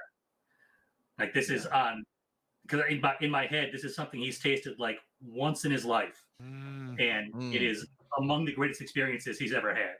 Mhm. So that hint, he was inclined to go that way already. If Elka takes off, he's after. Yeah, and Shay stays with the tribe. So as you head north, the passageway is narrower than any of the passageways so far. And it's a good 20 yards. So it's a little bit longer than some of the passageways that you've encountered so far. And as you go, you notice life on the walls. So there appears to be sprouts trying to break their way through the cracks in the walls with leaves. And it gets more and more as you travel till you get to a cavern that's small. It's maybe 6 foot in diameter. Barely tall enough for Krath to stand upright. And almost in a nest of vines in the center of this room. And Alko, you could lean over to reach the center of this room, right?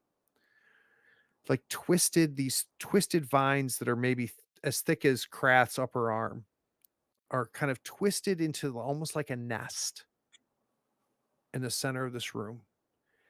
And laying in the center of this room is this beautiful basketball-sized honey-smelling fruit. There's a slight fuzz on the skin. You can see at the very top of it, it splits, and you can tell that it could be peeled 4 ways to open the fruit. That's the smell of honey. That's not honey. That's not the first time you've seen this fruit. This is identical to the fruit that was at the top of the tree and much more alive than any of the dead fruit that was below on those branches. Were the dead fruit of this type? Identical. Okay. right? But Yeah. not ripe. Right. The going back immediately and go, I've never seen that fruit before, and now I'm seeing it again. Yeah. The one thing that registers with you is that other room didn't smell like honey. Mhm. You guys have a lot to think about. Let's take a 10-minute break.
So Alka, who apparently can't keep his left and his right straight, has led us north to this the smallest one yet, the small cavern that has vines up the walls, covering the floor, climbing up to the low ceiling.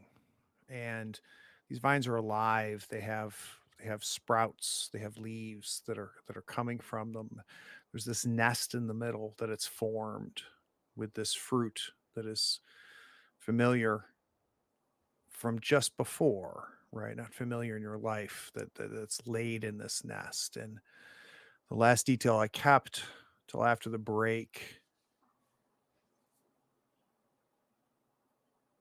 is the vines are not still. Good. So there's a slight sense of motion and reaction from the vines as you move towards. The vines seem to withdraw slightly. They seem to be reacting to your movements. As you move your hand closer, they retract ever so slightly. And Krath, that smell just fills your nasal cavities. You can almost taste the honey.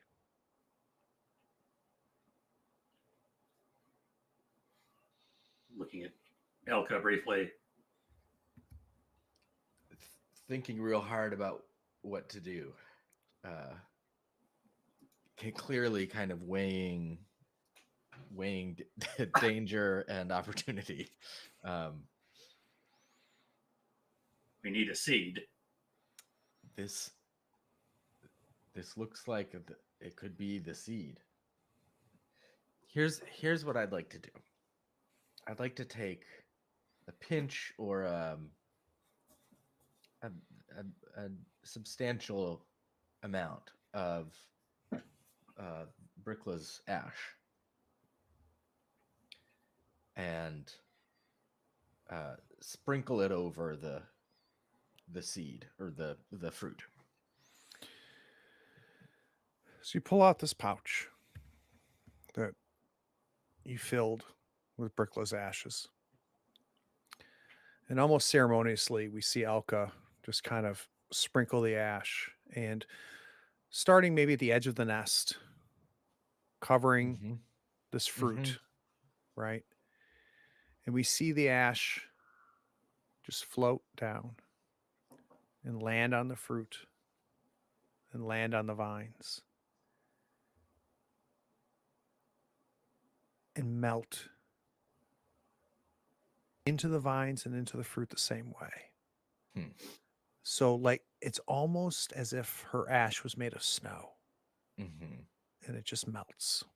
So it just goes away once it lands. It's there for half a minute, half a second, right? Yeah. But then isn't.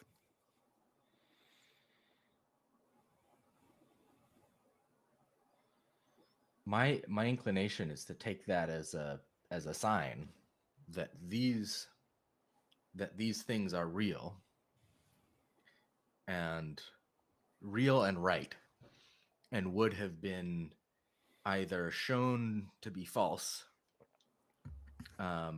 or show the ash to be false, which it seems to have done. Knowing that has no bearing on what may be reality. What is going through Che's mind right now? Yeah. You know, No, we usually don't. it's me doing the weird ritual shit. Yeah.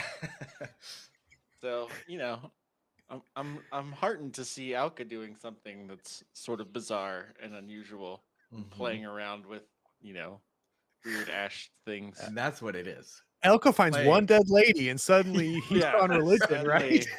Yeah. He's on a vision quest. Yeah.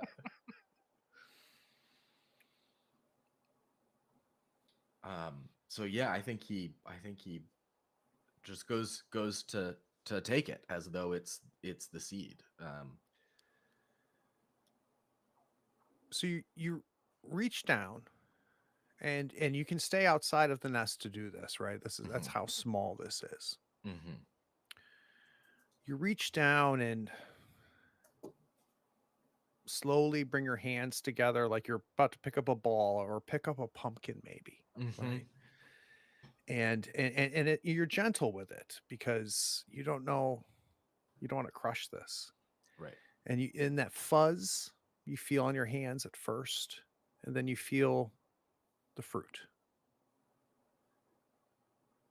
And is it attached to the ground? Is it rooted?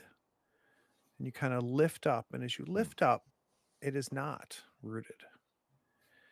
But as you lift up, like Brickla, it falls, and feathers Mm. in your hand. Unlike Brickla, though, it doesn't fall down. It falls out. Hmm. And we see the room fill with this purple mist.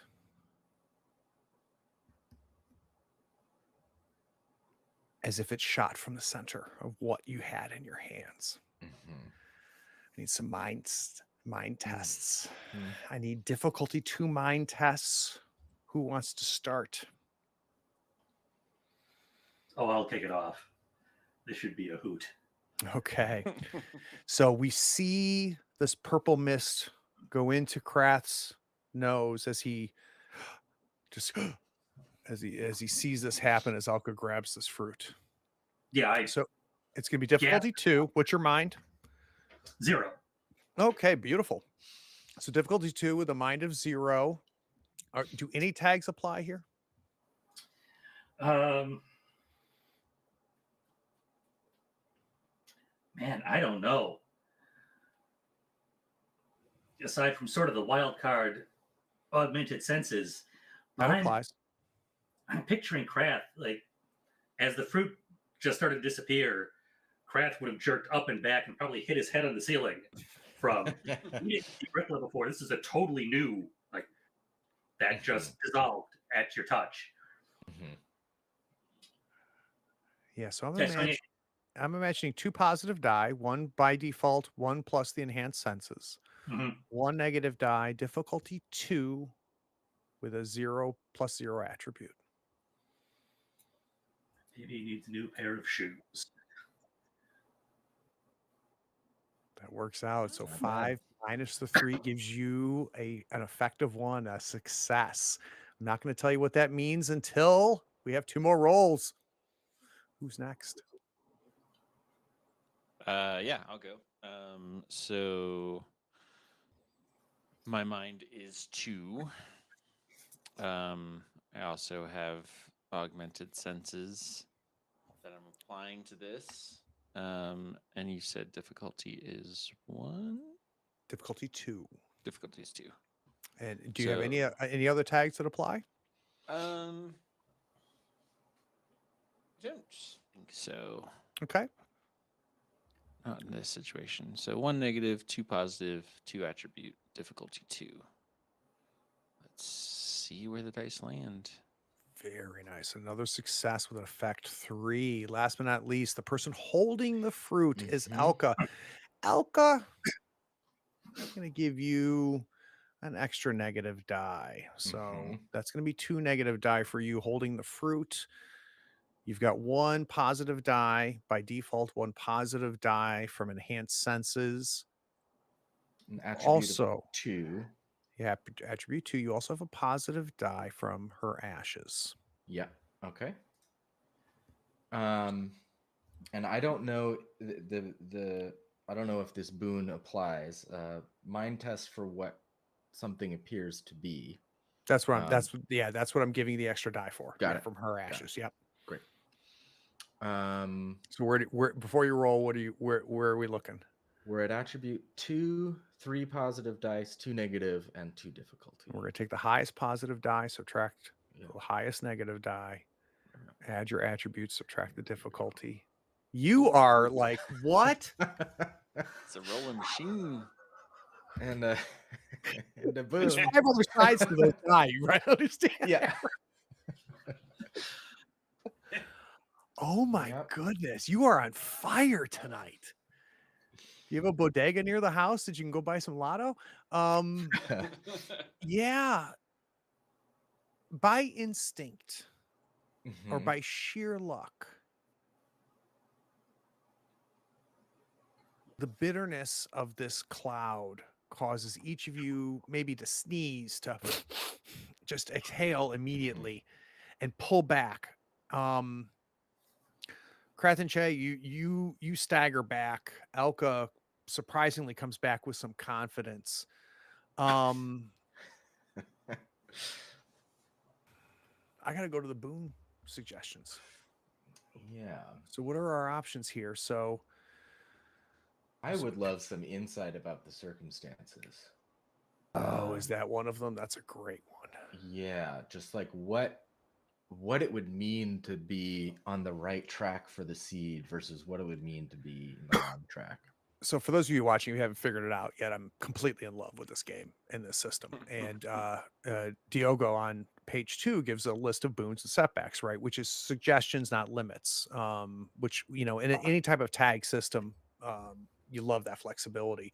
One of them is gain some insight about the circumstances as long as it is justified narratively. I think that's fantastic, Jesse. So, I mean, you've gotten real spiritual real fast. And between having Bricklet die at your hands, have what you think is the seed that she asked for die at your hands.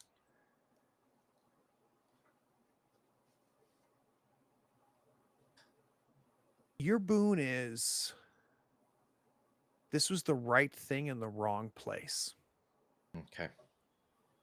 This is the seed, but this wasn't the seed. Yeah. And you feel like the honey was the key. Mm-hmm. The honey was the trap, right? The honey was the deception. And you've seen this before. Yeah. Is that enough for a boon? I think so. Yeah. Okay. Yeah.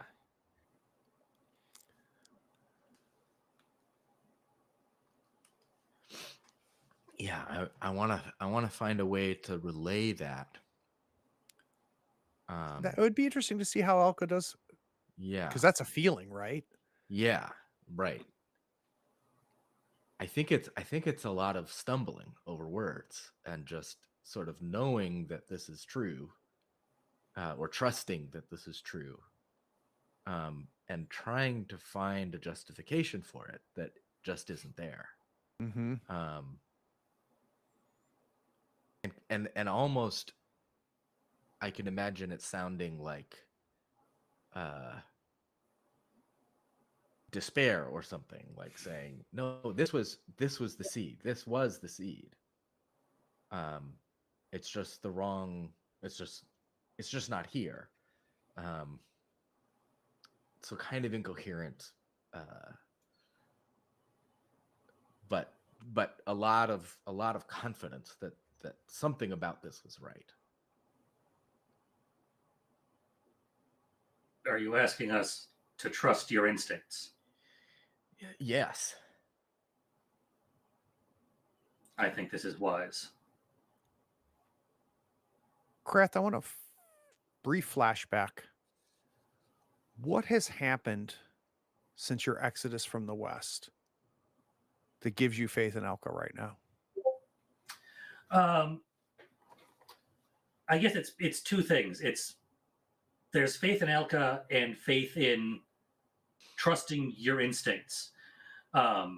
Just our travels with Elka, and most recently, like the jump to the crack, which Krath was very much in favor of. Like, we want to see what that is. And then sort of more broadly, Krath isn't a like plan things out in detail kind of dude. Like you've You're a been here, grab a you've done sword out of a river kind of dude. Yeah. exactly right. Perhaps a little less risky most of the time, but yes, very much a go with your gut. If you have a strong feeling about something, Kraft's inclined to listen to it more than people babbling on with logic and arguments and etc. So between those two, I think Kraft pretty strongly is on board with sure. If that's what you're feeling right now, let's go with that. And not like we have anything better either as part of it also. Like Mhm. I don't have another plan, so cool. So the three of you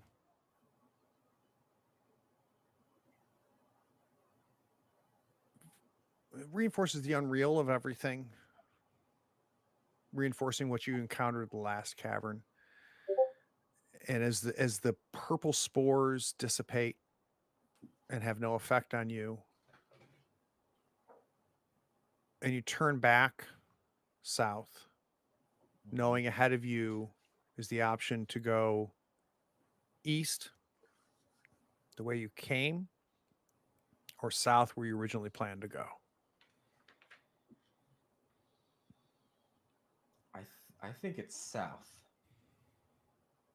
I think we try to get back to that big tree with the one true seed at the very top.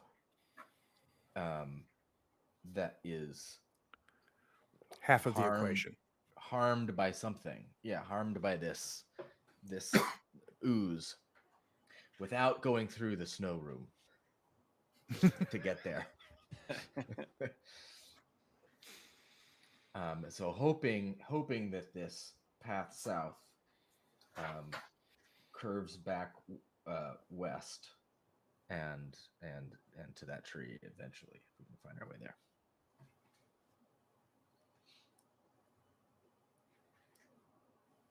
I like this. You mean if we see another exit from the fruit room?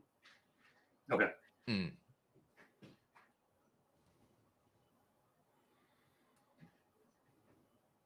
So we turn and head south. Yep. Mm-hmm. You travel south through this tunnel.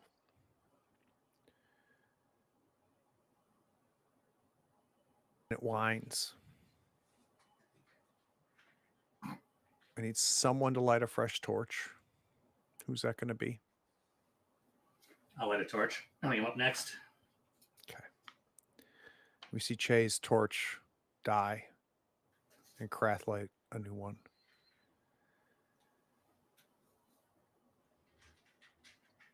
None of you are map makers or anything along those lines, but you get a sense of this being a very long journey. And if you're in parallel to the journey north you took earlier, you are passing beyond the size of the frozen room. Mm-hmm. You get to a new cavern. Much like the river cavern, it is large. It is also 30-foot-ish in diameter. So equal to the largest cavern you've seen so far. Mm-hmm. You anticipated this. You anticipated seeing a passageway to your left headed east. Because where you started, you had an option of going east or west, and you went east. And if you're getting your bearings right, that passage to the west should take you back to the room where you drank the tea. But as the fire fills this cavern, you see the floor is packed soil with no grass.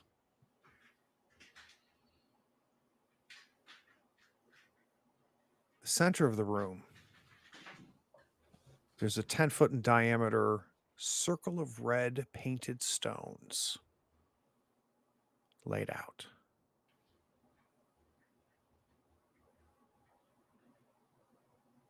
In the center of those stones, made of stone, is what can only be described as a throne. And the closest that you have come to seeing a throne may be tied to what made you flee to the east. It's ornate. It is carved with symbols that, Che, you've never seen before.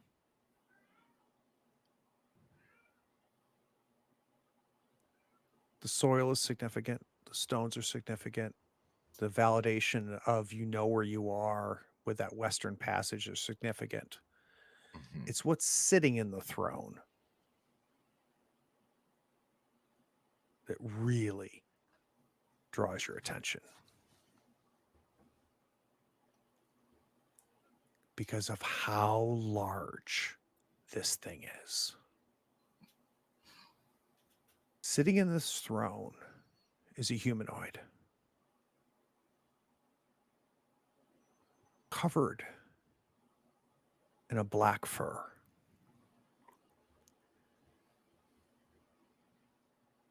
With feet like hands. But hands exaggerated beyond yours. That have fingers as thick as Che's wrist. With a face that seems older than yours. Almost like man, but devolved.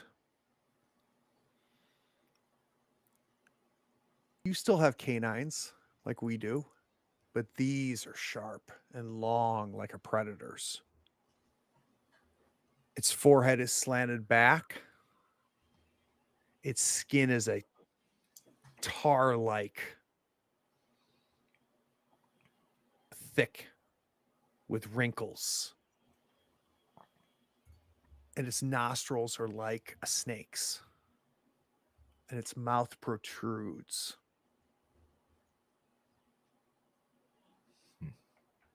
Like an animal. But on its head is a crown. Thatched of vines. And as you enter and it sees you, it stands.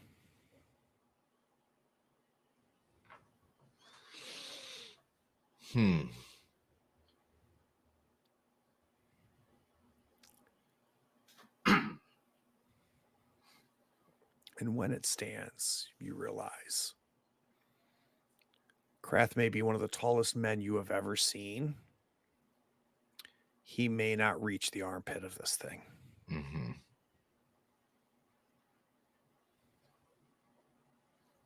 Yeah, so Krath just steps to the front and you can see shield up, and he has pulled his new sword, but thing, is sort of holding it like not ready to attack, but ready to engage if this goes the way he expects it to.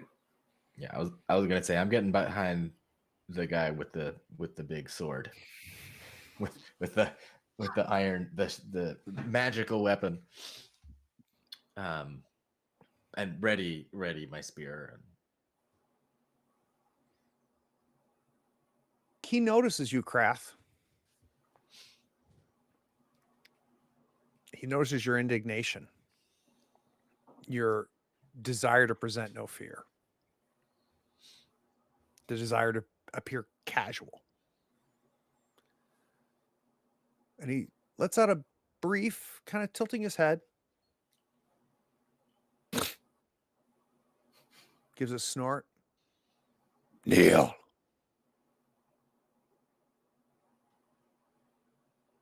Kneel. Nope. Alka starts to and hears nope and dies.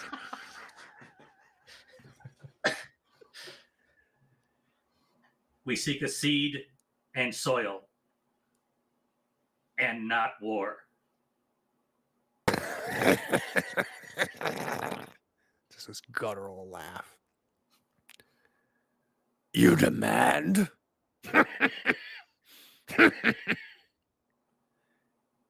He takes one step towards you, Krath, and stops.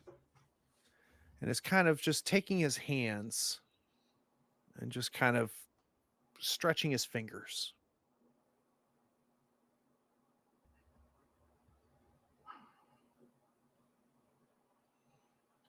Trying to remember what Bricklet told us we were trying to do here before the seed in the soil, like originally. Yeah.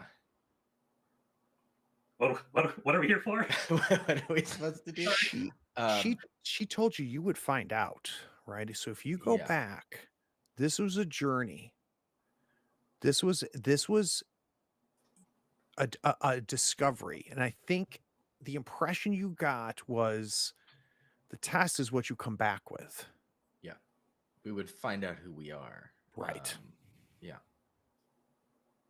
And presumably so would they, and make some determination about us. And I want to give you an impression of what you're seeing here, which is something that is not human, but built like human. Right? It is large. Its muscles are large and has this black, thick fur like it's an animal. It's got a bare skin chest.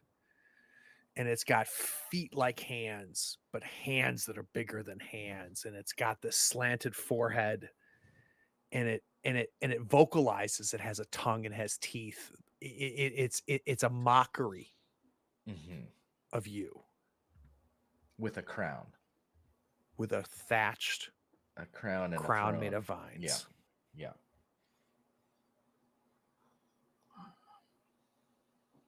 I'll sort of shoot a glance at Shay over my shoulder.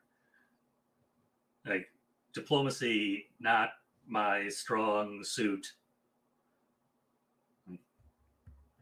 Sort of trying to, I don't know how well Shay picks up on it, but trying to convey, like, I can swing away or you can figure something out, but I'm otherwise out of ideas. Yeah. Shay will step in front of Krath. I see your crown, but I do not acknowledge your sovereignty. We have stood against tyrants and evil men, and we will not kneel to one such as you. What is your purpose here? And as you talk, Shay, it tilts its head in a way that you know it understands you.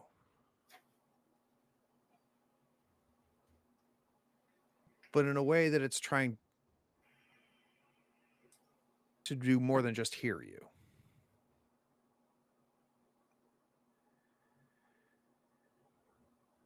In an oddly confident way,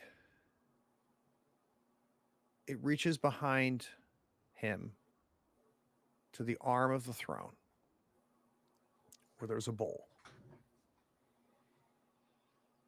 And it picks up the bowl and puts it in front of you almost ceremoniously so that the bowl breaks the line of sight between you and this beast. And then it brings it high and begins to pour it towards itself. And you see this beast mouth just open with these canines as this red liquid falls from the bowl into its mouth. And you can see him stop himself or itself. So it doesn't drink all of it.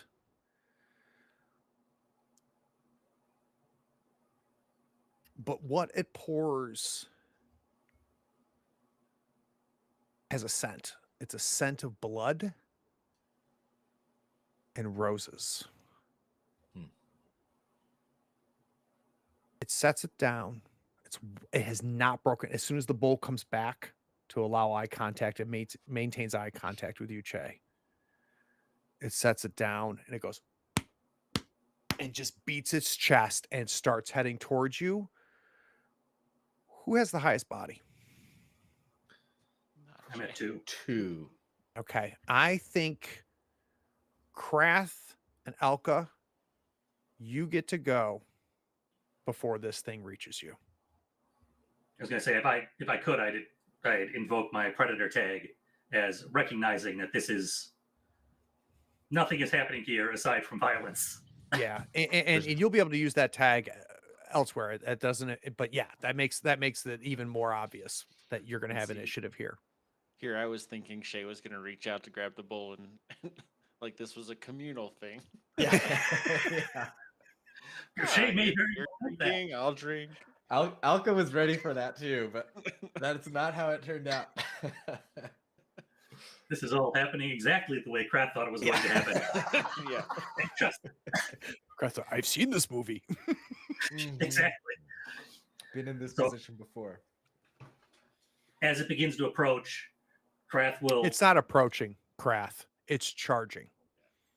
As it begins to charge, Krath will take whatever step sideways it needs to get between it and Shay and stand a step forward and attempt to take a swing at it, whether that involves charging at it or setting and waiting, whichever seems, temporarily better. But basically is just going to swing at it with his new magic weapon and hope the magic helps. So as this thing charges, I want you to get the image of it being bipedal. It stood on its legs. It stood tall, 2-3 foot taller than you, Krath. But the charge becomes quadruped. It's using its arms as it charges towards you. So then I'm going to try, just narrative, I'm going to try and have the shield, get under it, get low, and come up from underneath. Sort of quarterback sneak style. Here we come. All right, let's bring up your roll here. So this is going to be a might roll. It's going to be difficulty 5. Yikes. Talk to me about your tags. I think Fighting Hunter is pretty clearly applicable. No question. As is Predator. All right.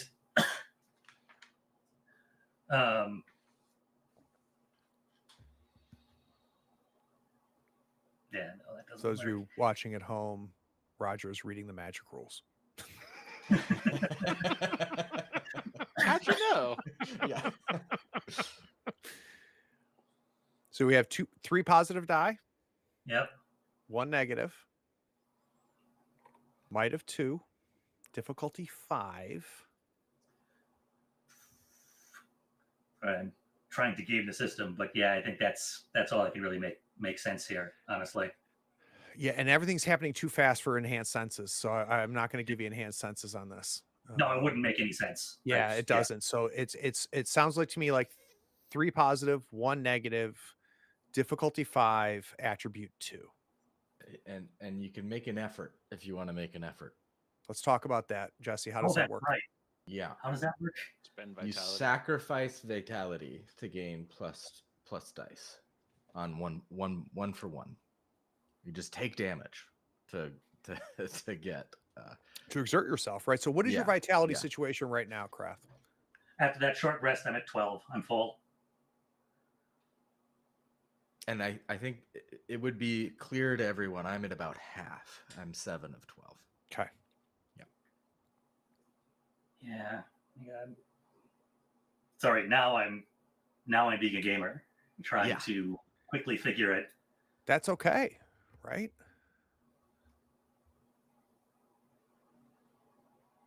So think of it this way, Matt. Let me help you out here.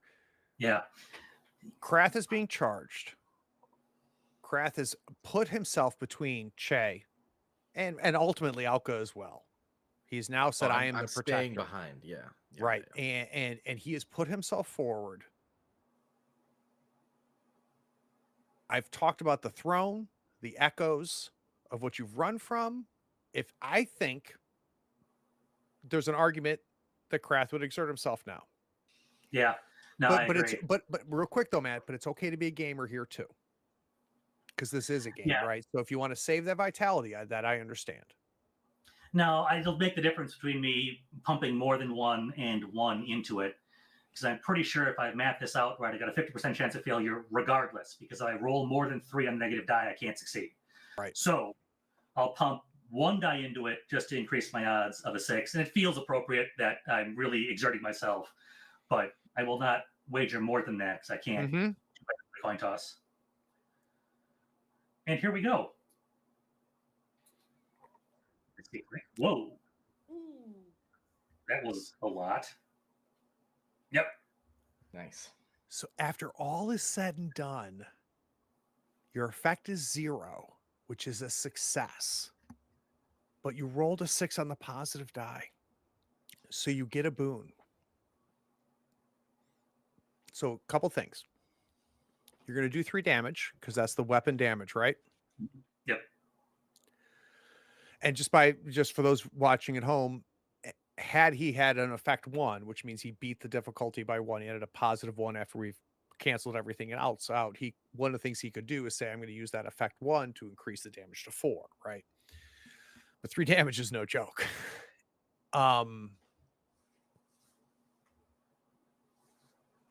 I'm going to leave this up to you, Matt. So look at page 2 real quick. Mhm. You know you're going to damage it. I want you to describe the damage. I'll describe the reaction. And if you come up with a boon in that process, that'd be awesome. If not, I'll help you out. Um, This thing is lobbing towards you on all 4s. so I'm coming at it, coming low, raising the shield and trying to stab up under it. I'd like to say I catch one of its forelimbs, and if possible, I'd like the boon to be that its focus is now on me, that I managed to turn it as I slide sideways, so it's not coming at Shay and Elka. Done. I love that boon. That's a phenomenal boon. It takes the 3 damage from the sword. You slice its upper left-hand arm as it charges through you with confidence. And you can tell by its reaction, Krath, that the shield confused it. This is not something it's familiar with. So when you put the shield up, it hesitated a little bit, and that drawback is when you had your opportunity to come up with this new weapon of yours and to slice it. Okay. You see this thing come down on Krath. Krath is able to cut it. You see this weapon of Krath's slice it. You see red blood as if it was man. Mm-hmm. Yeah, I think I'm just gonna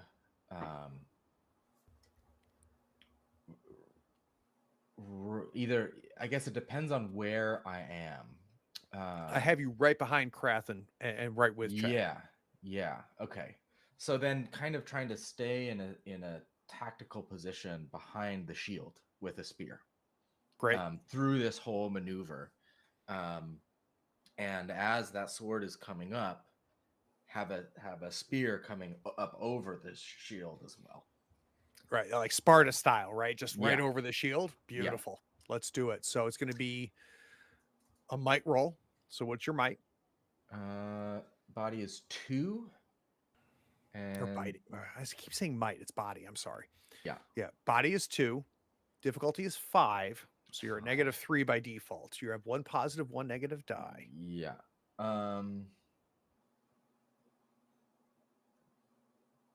Motivation is safety in numbers.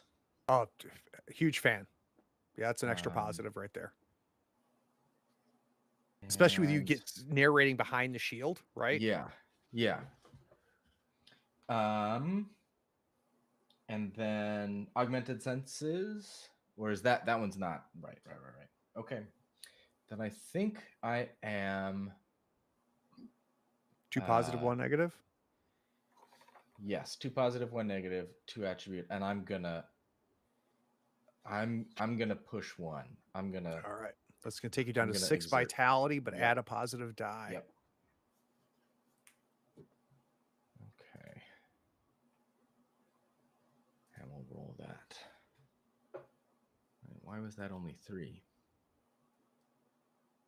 Because that's what I had you at, 2 plus 1.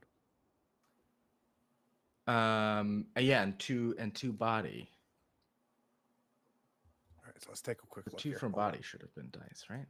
So if you click on the 3, it'll give us the breakdown. So difficulty 5, Yeah. 5 minus the 4 plus 2. Oh, I see. Yeah. Yep. Yeah. Got it. So Okay. you try to stab the spear towards it. Yeah. And it's part of what leads to Krath's success is this Mhm. now it's got 2 things right headed towards it. And it takes its big hand and it's able to like slide your spear along the top edge of the shield to avoid that, because that was coming towards its head. Krath was Mhm. attacking low, right? So you caught its eye line and it pulls this, and that's why Krath is able to cut where he cuts there. So that fails. And we then see, with the blood coming from the upper arm, we see it bring both fists down on Krath. Krath, what is your defense? 4. Okay.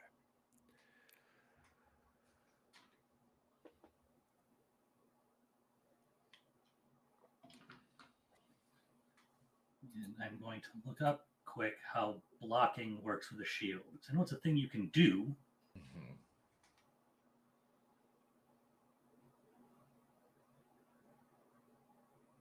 And I'm guessing we are not between it and the hallway we want to go down. You are not. Right. And nor is it between you and that hallway. Okay, so we're kind of like facing off with both on either side, or the exits on either side Yep. of us. Got it. Okay, so it looks like I have to declare an intent to block before rolling for defense. So I will attempt to block with the shield and just knock one of its durability off. All right. Its difficulty is going to be equal to your defense. What is that? 4. Damn, that's good. Heavy armor and a shield. Very nice. So, full disclosure, attribute 4, 2 positive die, 2 negative die. Difficulty 4.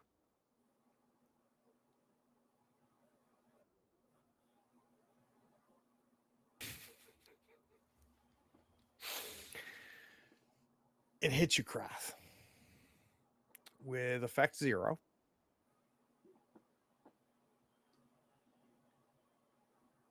And how does the block work? So before I roll defense, I can elect to block, God, was take I no wrong? damage, and break the shield 1. Hold on. So have I messed up how this works? Let me go to, because I You can didn't use think you Telegram. rolled. So let me go to combat. So That's choose a page target, 5. make a body test with difficulty equal to the target's level of defense. The attack hits if the result is equal to or higher than the difficulty. Otherwise, it has failed. Defending characters can dodge, parry, or avoid attacks in many ways. All right. Make a defense test with a difficulty equal to the attacker's result or level. Okay. So its level is 5. The enemy's attack is avoided if the test is a success. If the test fails, the character suffers damage equal to the value of the negative effect plus the attacker's level or their weapon damage. Ooh. Oh, talk about risk and reward. Well done, Diego. That's huge. So I'm going to, full disclosure, I'm going to tell you right now, this thing is going to do 5 damage. Yeah, I intend to block. So first thing on page 6 is blocking instead. All right, let's do it. So you're going to make a defense test with a difficulty equal to the attacker's result or level. So its result is 0. So it's only going to be its level, which is 5. The enemy's attack is avoided if the test is a success. If the test fails. So it's going to be a standard test. Talk to me about tags. Well, I think if I'm blocking, I don't roll the defense test. I think it just blocks, and the shield Okay, takes one blocking. unit. Character may opt to block attacks if they are using a shield. They must declare that they are blocking before they roll for defending. When an attack is blocked, it causes no damage, but damages the shield. Okay, the shield cannot be used for blocking if it blocks the maximum number of attacks it can. So what is the I forgot what is the attribute on a shield? Hold on. I've got a large shield, so it's got essentially two durability. You can block 2 attacks. Okay, so this is gonna reduce it to 1 attack left. This thing comes down, and it with both fists. Krath, I don't know what you have fought before. I don't know what beasts you've encountered before. The strength that hits you on this shield is beyond the size of anything. So if you have fought something larger, it hit less. And it comes down and pushes you into the ground. Well So done. This is cool. take I that like as a this system. on, like half bent on one knee, giant crack down the middle of the shield, but Oh, I still love up. it. I love it because now the shield becomes a resource in the combat system. Yeah. God, this is sweet. Yeah, I like that's this. cool. This is very cool. There's a lot of risk and reward in the design of this game, which I'm a huge fan of. Yep. Mhm. Initiative goes to Shay. Shay, you see Okay. it dodge the spear. You see it get cut by Krath, but you see Krath crushed by the power that and when this thing's fists hit this shield, the sound off of the Krath's shield resonates and fills the room.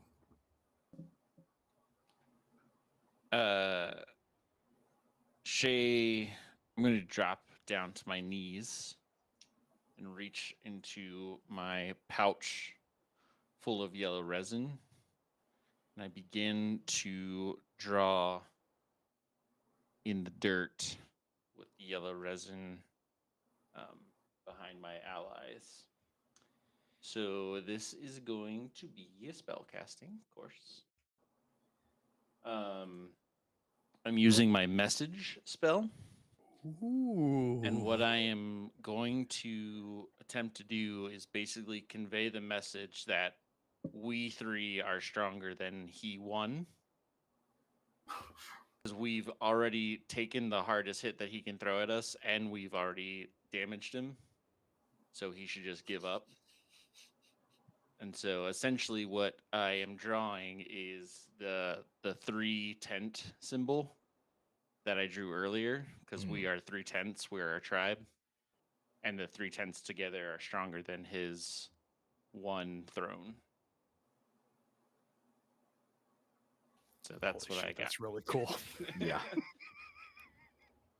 All right, so let's walk the audience and the GM through the magic system. So that's the effect of the spell, is Right. basically a message to convey that we're not worth the fight, that we're going to take him down. Well, it sounds to me that's and correct me here, Roger.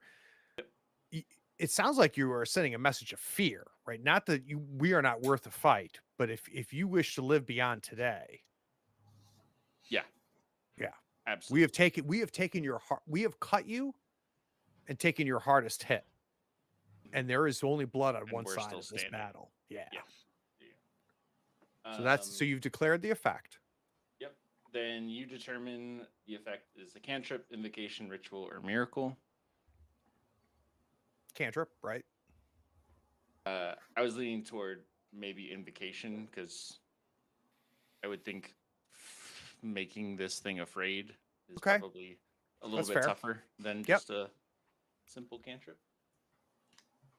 And then I get to choose if I want to spend vitality to add positive dice, and then I make the mind test against difficulty. So as a cantrip, it has a base difficulty of 2, and 1 negative Well, die. we said invocation, right? Which I agree with. So what's the difficulty? Yes. Yeah, that's what I meant. I was reading invocation. Okay, so Base difficulty is 2 plus 1 negative die to the test. Okay. So it's 2 negative dice. My mind is 2.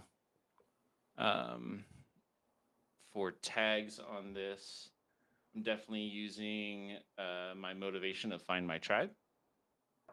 Fair. Yep, I'm good with that. So that's one, and then my talent of living art, Good. bringing that So- into it. It's another positive die. And then I'm gonna burn 2 vitality as well because I really want this to work. Where does that put your vitality? So with the healing, since I rolled really well, I'm full. I don't have any vitality, so I'm 10 out of 10 vitality. So it's gonna bring you down So to this will 8. knock me to 8. Yep. So that gives me 5 positive dice with a +2 attribute, 2 negative dice. Yeah, we'll try it. With difficulty 2, right? Difficulty 2, yeah. This is a big roll. Yeah. Oh, I see a 6. Boom, baby. Nice. So what I envision is sort of Shay is like slunk down behind Krath, maybe even like putting one hand up against his back as he's just like getting pushed down into the ground, frantically drawing in the sand with this yellow resin, and then she grabs like the back of his cloak and just kind of pulls everybody to step like one step back, which like shows off this bright yellow 3 tent symbol and just like sends off this this message. The confidence that we saw in this beast pulls back.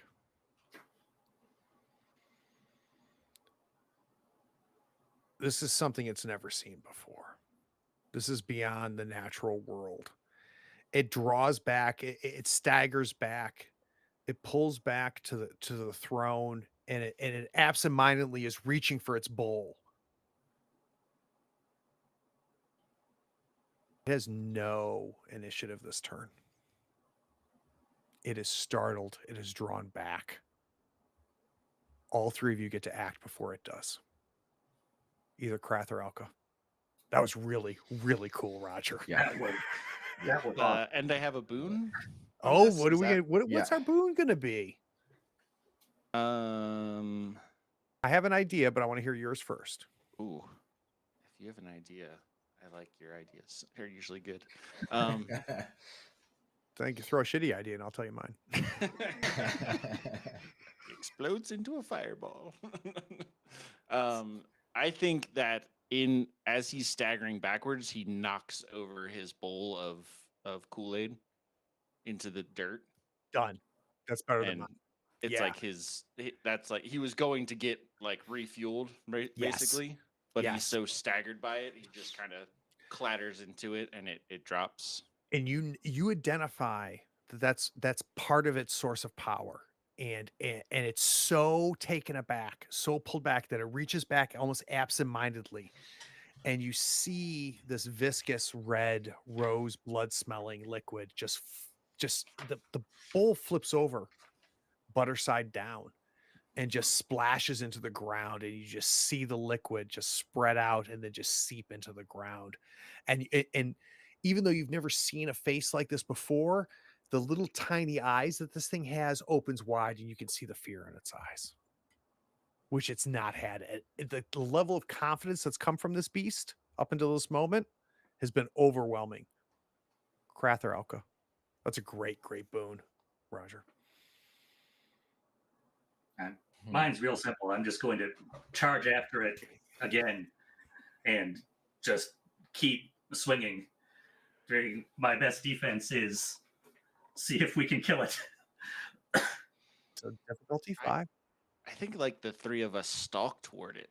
Like instead of Ooh. just like charging at it, we just like all stand up and are just like boom, boom, boom. Oh, yeah, I'm down. That works for me. Okay. Less than just a menacing Shield in front, spear behind, and that message having been sent. Yeah.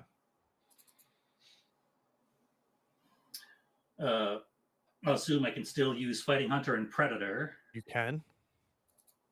Especially if you're stalking toward it. So it put me at attribute 2, 3 positive, 1 negative, difficulty 5. Mm-hmm. Yeah, this feels worth some effort. Drop another vitality point to give me an extra positive die. Where's that put your vitality? Puts me at 10. So it'll be attribute 2, 4 positive dice, 1 negative, difficulty 5. Sound right to everyone? Yep. Here we go. Ooh, that's not great. Ooh, Noonan. So no bane, right? No setback. But you do not damage it. So as the three of you stalk forward, Krath, you swing, what happens? I swing, but I'm trying to coordinate with the rest of my group.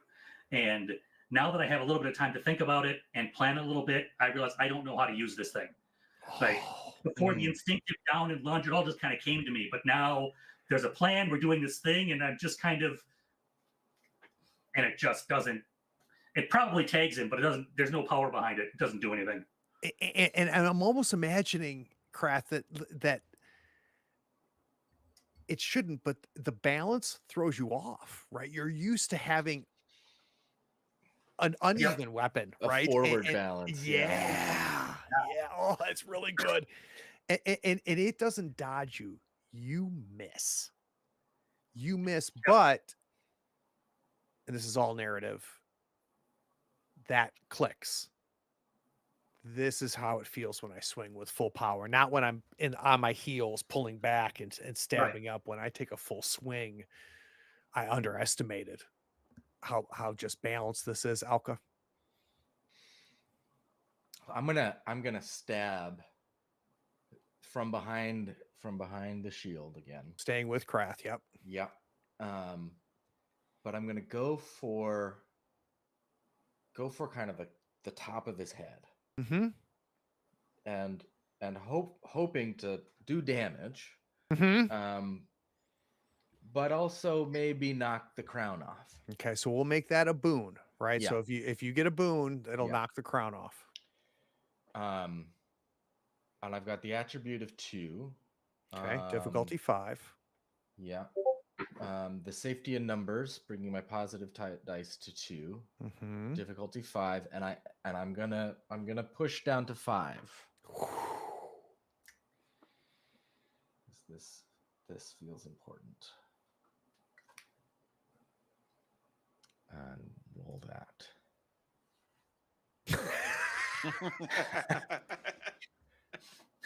It's a failure with a boon. But you still get the boon. I love that. I love that this system can do that. I love that too. You know what it reminds fun. me of in a very different way, but it reminds me of the narrative dice that you see with Genesis and with like the Star Wars, FFG Star Wars. Sure. I love that type of combination, right? So we have a situation now, Elko, where you stab with that spear, you cut no flesh, right? You shed no blood, but that crown, just you catch the corner of one of the thorns and the vines, and it flies backwards. Yeah. Which Krath assumes is exactly what you intended to do. I mean, it is it was the important part to me. Yeah. So normally this beast would be going, but thanks to Che, it does not go. And we're going to go back to Che, and then all of you, Krath and Alka, get to go again. So Che. So this plays perfectly into my plan. Every Che time is going to go. Yeah, it's like I built this. Che is going to scamper over and pick up the crown that got knocked off. And once again, I'm going to tap into my magic. And this time, I am using my magic word of slumber because I am telling him that it is the end of his empire. his crown has been knocked off. His empire is going to rest.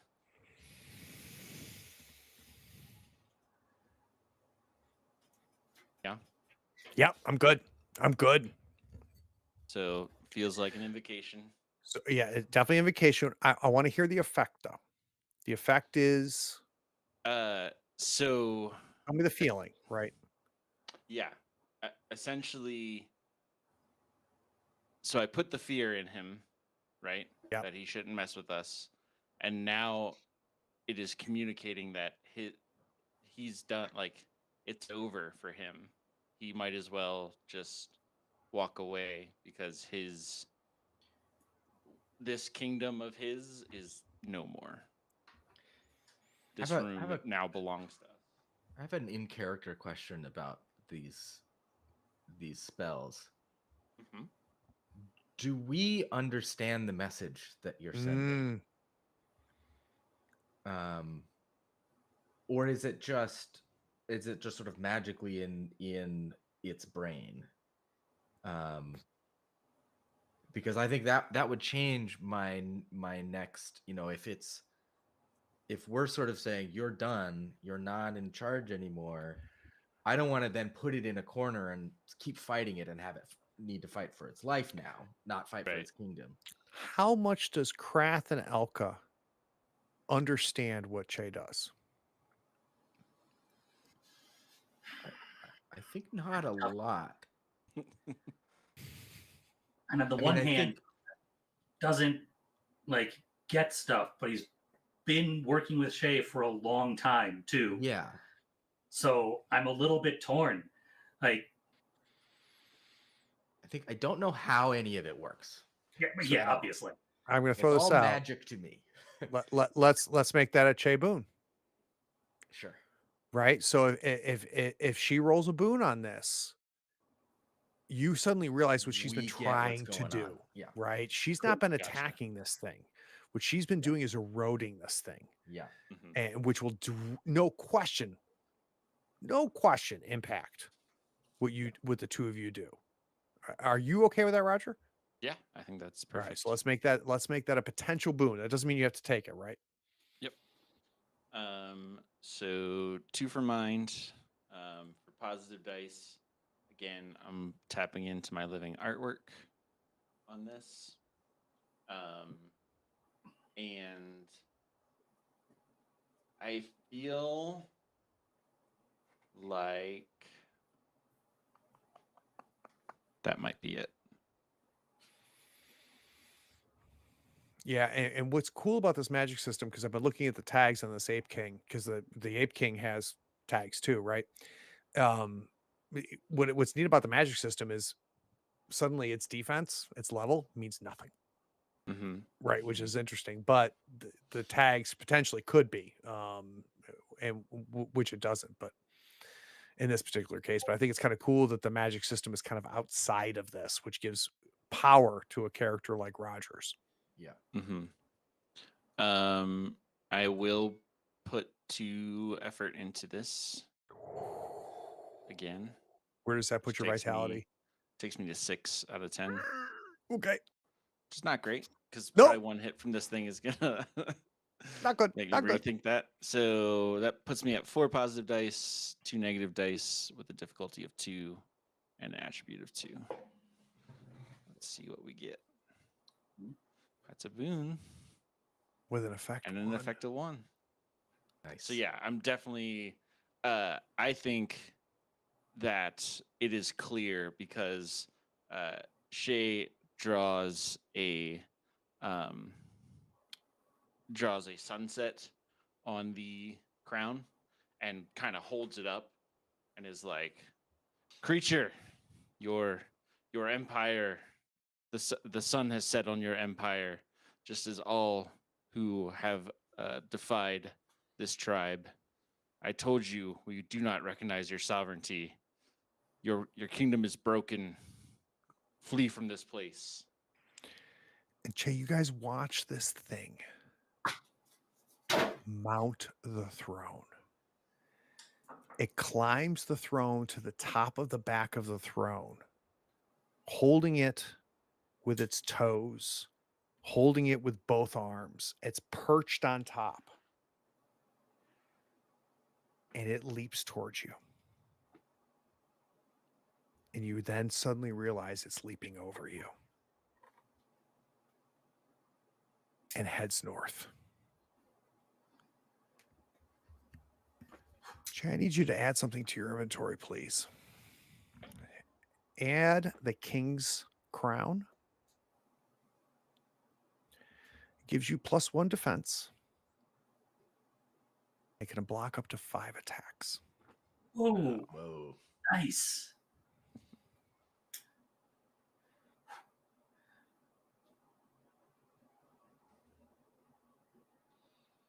You hear the echoes of this thing pounding with the same ferocity that it charged Krath at the beginning, echoing off to the north.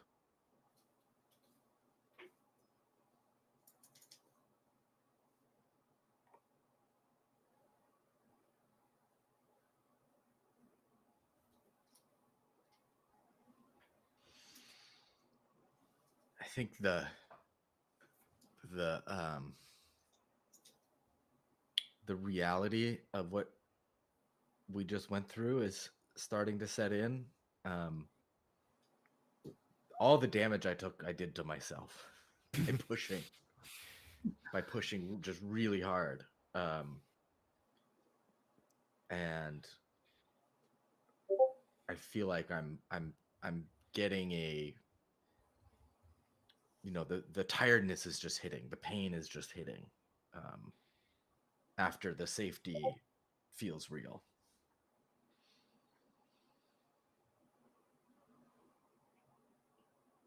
And I sit by the wall and just kind of look at the throne. I think Krath sits on the throne.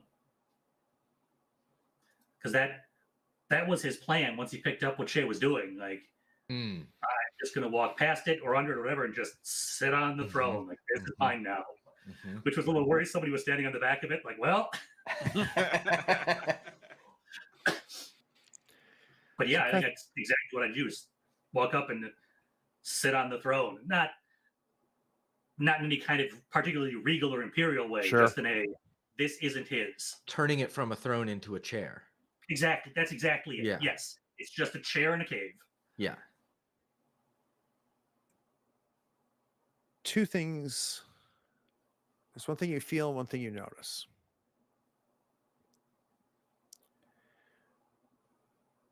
For the first time in decades, you feel like a child as you sit on this throne and your feet do not touch the floor. You do not reach all the way back. You feel like a child in the chair of an adult. You feel so small. That's what you feel. What you notice is a small remnant of this liquid on the arm of the chair. I will call Shay's attention to it. This seems like something you know more about than I do. I'm just glad it's you in the chair and not me.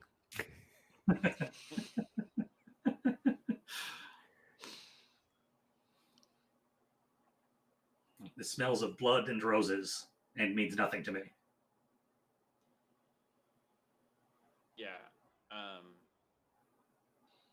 Part of the problem with me saying the boon of him spilling his drink earlier is like, I was actually kind of interested in that drink. Yeah. Priorities. You did the right thing, man. Yeah.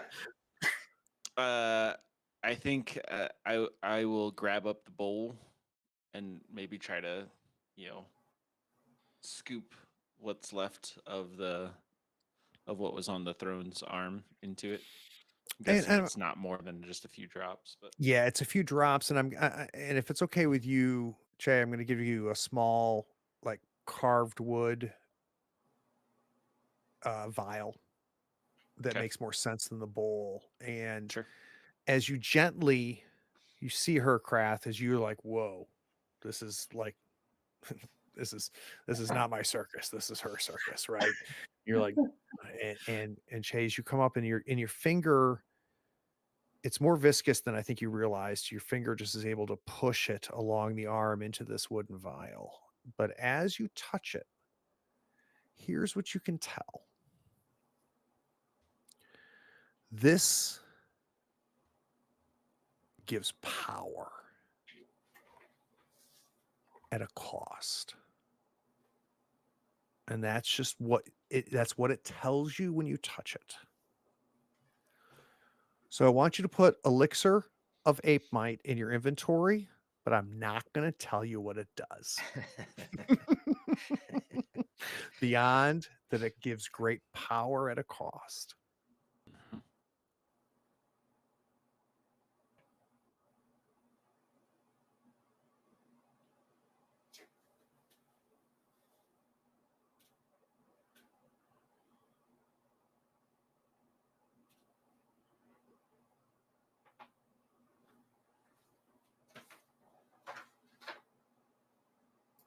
So we see toddler Krath sitting in the throne with his feet dangling. Alka, you're on the ground, Yeah. spent. I might be taking a short rest if we're here for 10 minutes. Oh, I think all three of you would definitely take a short Yeah. rest at this point, no Yeah. question. So that's going to be D3 plus your heart. Plus is generous. So Roger rolls a 2. Hey. Jesse roll- rolls a 3. Krath rolls a 2. Add your heart, and that's what we're going to heal. Just a quick for everybody watching, where's that put everybody vitality wise? Drops me back down to, well, I'm at 9 of 10. 9 of 10. Up to a healthy up. 7 of 12. 7 of 12. And I'm full So- at 12. 12 by You have 12. to make a body test now. Oh, that's right. You must pass a body Ah. test with a difficulty equal to the number of rests taken that day, or they can't benefit from another short rest until the next yeah. day. Oh, look at you. Good call. So we should have done that before. Yeah. So difficulty 1 body test.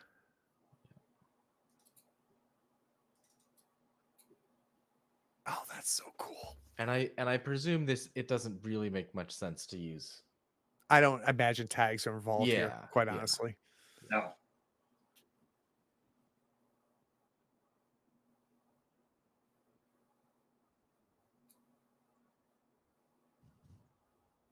Okay, so Krath does not get the healing. Nope. We have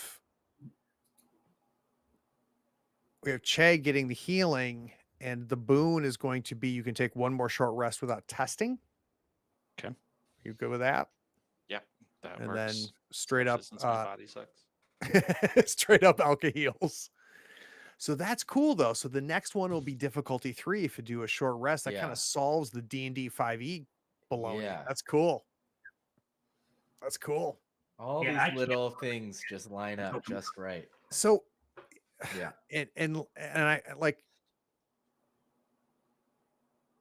there's like 7 other of Diego's games that I want to run on this channel. Mm-hmm. Like his zombie game is insanely cool. And he is literally the only designer that has built a game around encumbrance that I want to play. Uh-huh. Yeah. It's I just can and imagine. Yeah.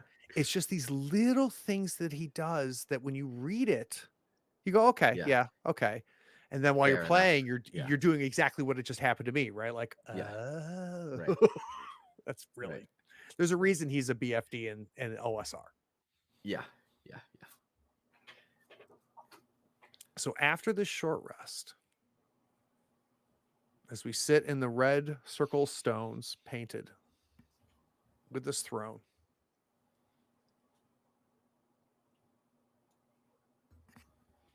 we think we know where the seed might be.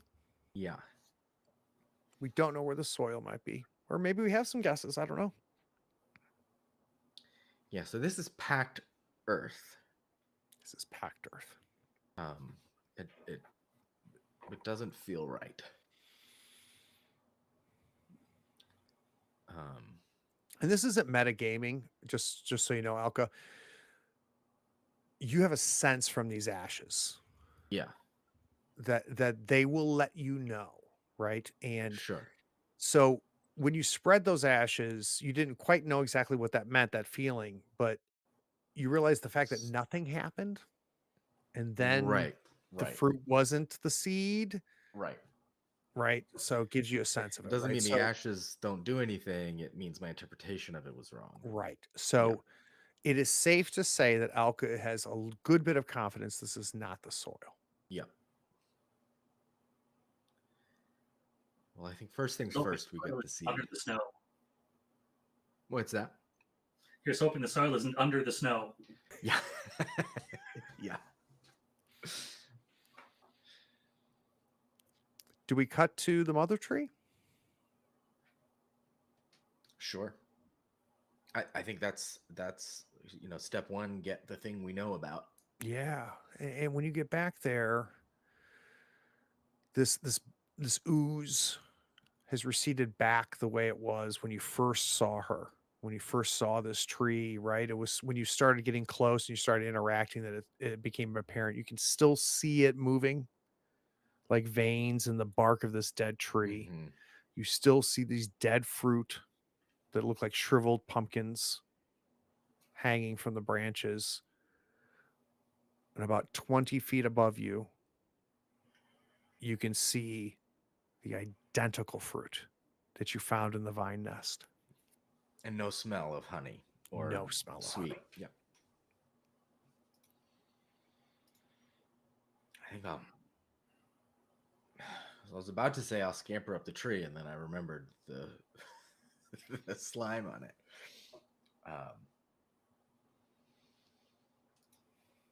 And remind me, this is kind of at the bottom. It's growing out of a pit So as well, a chasm. there's Yeah. this large, like 10, 15 foot chasm, wide chasm, right? Yeah. That has a bottom, but one you can't see, right? When you threw something down there, you could hear a bottom. Right. We're guessing like 40, 50 feet down. Okay. And it's growing's a strong word. It may have grew out of there. It doesn't appear to be growing anymore. Right. What's not clear, if it matters, is whether it grew out of the chasm or grew and created the chasm. Right? Mm-hmm. That's not clear.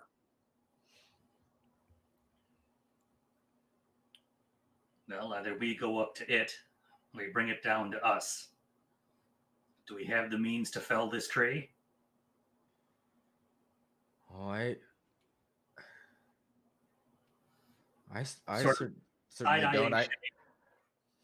You've got magic. Can you make this thing fall over? I don't think that's a good idea.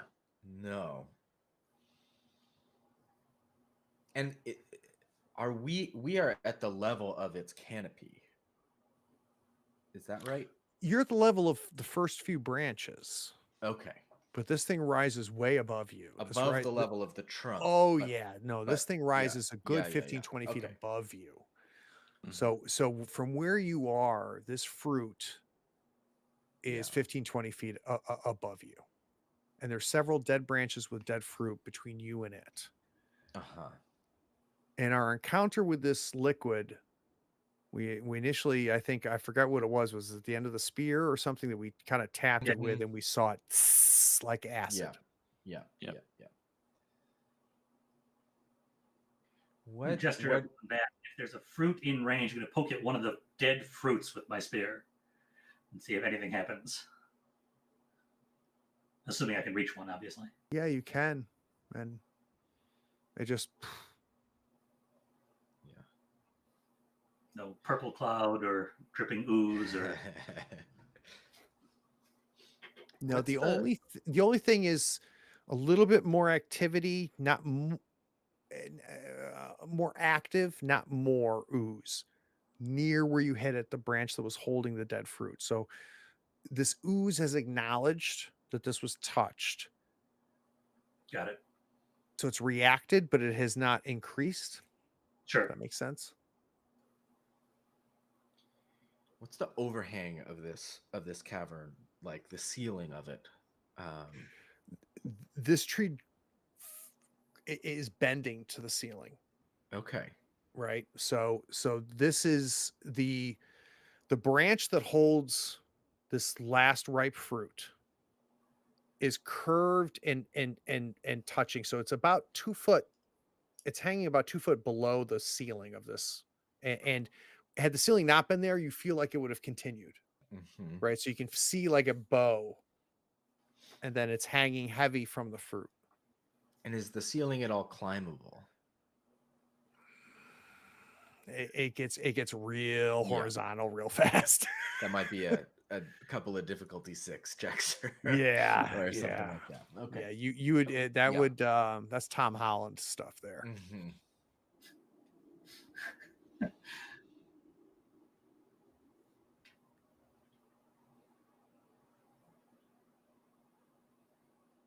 Do we need the whole fruit? If we knock it down in some way. Yeah. Should we just start throwing Unless rocks? it falls in that hole. Yeah. And if it was cut right now, that's exactly what would happen. Yeah. Climbing down the hole, as we've seen, is maybe more possible. But that's also where the With rope. black substance is coming That's up true. from. That's true.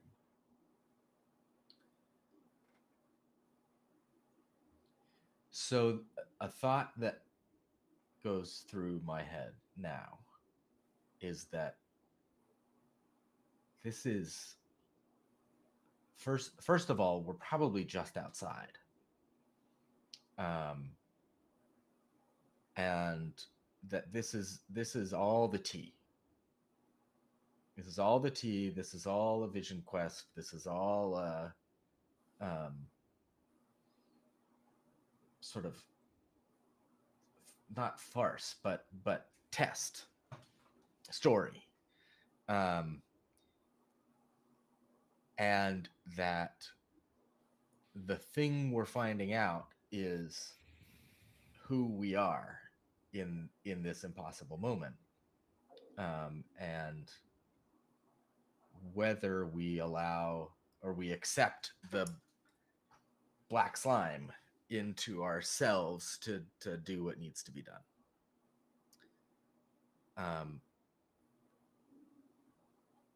And so I this is an OSR game too, so so that doesn't Survived one session longer than you were supposed to. right. Right. So those two things are like kind of in conflict with each other in my mind right now. But I think that's a legitimate thought. Yeah. But So in the it only might just be like, go climb it and let that slime just do what it's gonna do. And the only thing that I'll give you as a character reminder, because we as players don't experience this, is that every point of vitality that you have lost, you have felt. Right. So it is a very much an intellectual exercise to say this is anything but real. Right. And becoming wounded is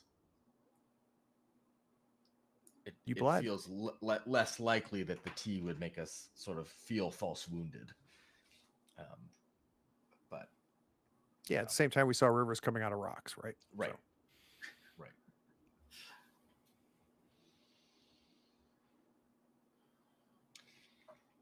How far are we from the branch with the fruit? In other words, if we were to tie a loop into some rope, I think I have some 50 feet of rope. There's another 50 feet of rope. Yeah, I mean we're talking 15 feet at the most Okay. between the tops of your heads and the bottom of this fruit. So But if it's also a good right, 6 foot horizontal to you, right? Because this is a right. huge chasm and it's in the center of it. So, but So yeah, I this mean would you have be more than enough rope. a lot of, we could spend a lot of time trying to get the toss just right, pulling the rope back, tossing it again to try to lasso this branch and pull it over towards us to And the to branch grab. is long enough that if you were to get this branch and pull it, assuming it doesn't break and Right. it comes with you, you could get the fruit outside of the chasm. And then throw a rock and knock it off, something like that. That's the that's the thought I have right now What could go wrong? for how to get there. How hard can it be? Yeah. 6 hard is the answer. Yeah. Yeah. 6 difficulty is how hard it can be. Seems like a perfectly reasonable Yeah, it's series of actions. yeah. It honestly does feel like there's less downside of this going wrong than other things we've come up with. Yeah. Like it could go catastrophically wrong, of course, but it seems lower risk than trying to pull the tree down or Mhm. just Climb trying- down into the pit. exactly, or Yeah. climb up the slime, or yeah. So I guess my only question is, if I've got the branch with this heavy pumpkin-sized fruit hanging from it, I'm not sure I completely understand how we're going to rope the branch Yeah. to pull it. So if you can help me there, Yeah. because there's no I'm grappling hooks or anything attached to this rope. right. Right. So a loop is a loop and a lot of time is one thing. You think of like looping under the fruit and coming over, or what are you looping? Around the fruit. So Okay. a loop of rope thrown such that it goes around the fruit and then ties taut. I mean, the timing. This feels like I and my family were once locked out of a door, and we had all the time in the world, and it took us 3 hours, but we finally got the string in just the right spot. In the Walmart parking lot. Right. Yeah. All right. So well, first of all, is this what we're going to try? It seems like it's worth a shot to me because if it goes wrong, it doesn't seem catastrophic. Yeah. So I'm going to give you a little GM thought process here. Yeah. Jesse brings up a great point. No impending danger. We have all the time in the world. We can sit here and try to put the ring on the bottle until the carnival closes, right? Right. But you realize that's not the case. Yeah. The first time the rope touches the tree and you see the smoke as it singes the rope. Right. So you may have all the time in the world. You don't have all the tries in the world. So normally I would not ask for a roll here, but I am going to ask for a roll because I feel like there's a limited number of tries before our rope is no good. But I mean, we've got 50 foot of rope with a 15-foot throw. So I'm going to make it difficulty 0. You can decide who wants to take the body test. I mean, A, it was your idea. Sure. B, you are on fire. Yeah. Both in and out of game. I feel like it should be you.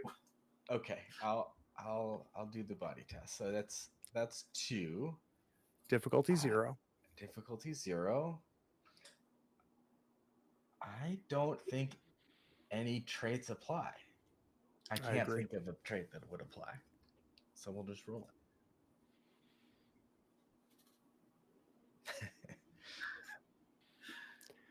Finally, this lasso grabs just above where this fruit is connected to the branch. And Elka starts to pull, and Krath, realizing, oh my gosh, he grabs onto the rope, right? And the Mhm. two of you pull, and it comes over the chasm. And as the lasso slips a little bit, it pops the fruit. And it doesn't fall into Che's hands. It finds Mm. Che's hands. Boss. I think that's the seed. Sure hope so. I certainly hope so.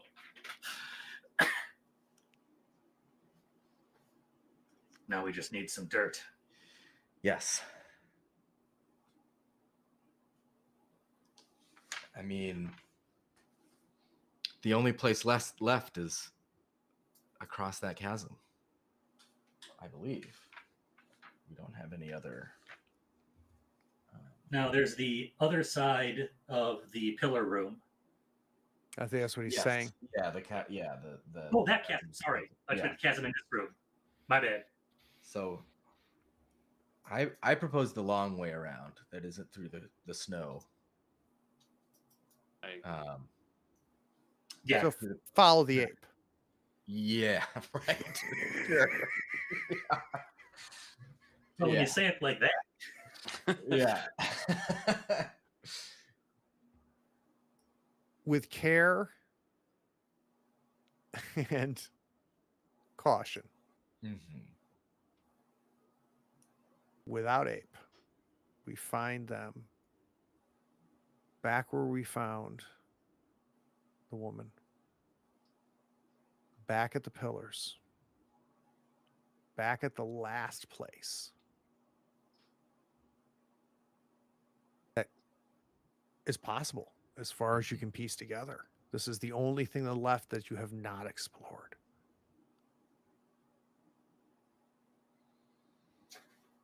Now, Elka, Yeah.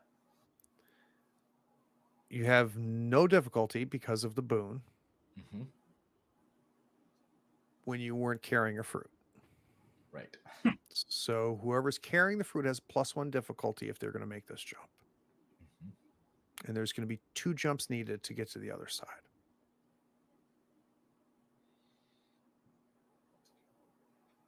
One to the center and one to the western. We must be able to get everyone across with the safety of the rope. Must is a strong word, but I know what you're saying. Yeah. There must be this is like there's math problems about this that are that are solvable. How do you get the fox and the duck to the other Yeah. side? with Just The one scorpion too, rope? right? Right. and the fruit. Yeah. And the fruit. somebody goes across sans fruit and can secure a line. Yeah. That's got to help. Even if Yeah. it's just like arms, legs over to get Yeah. Shay across, and one of us tries to jump with the fruit, but without meeting any events to Shay. Krath feels Shay needs the most assistance Yeah. here, which is a great way to set myself up for a plummet to my death. But, you know, So do you want Krath, why don't you jump across first with an end of the rope? I'll hold an end here. We'll hold that rope as a guide and a help for Che to go across, and then I'll come at the end with the fruit. Right. And the idea being that Alka's strong enough that if Krath fails, you can make your might roll to be able to save Krath's life, right? Right. Okay, I'm with this. Okay. So we need a difficulty 2 body test from Krath. And I need to know if there's anything that applies.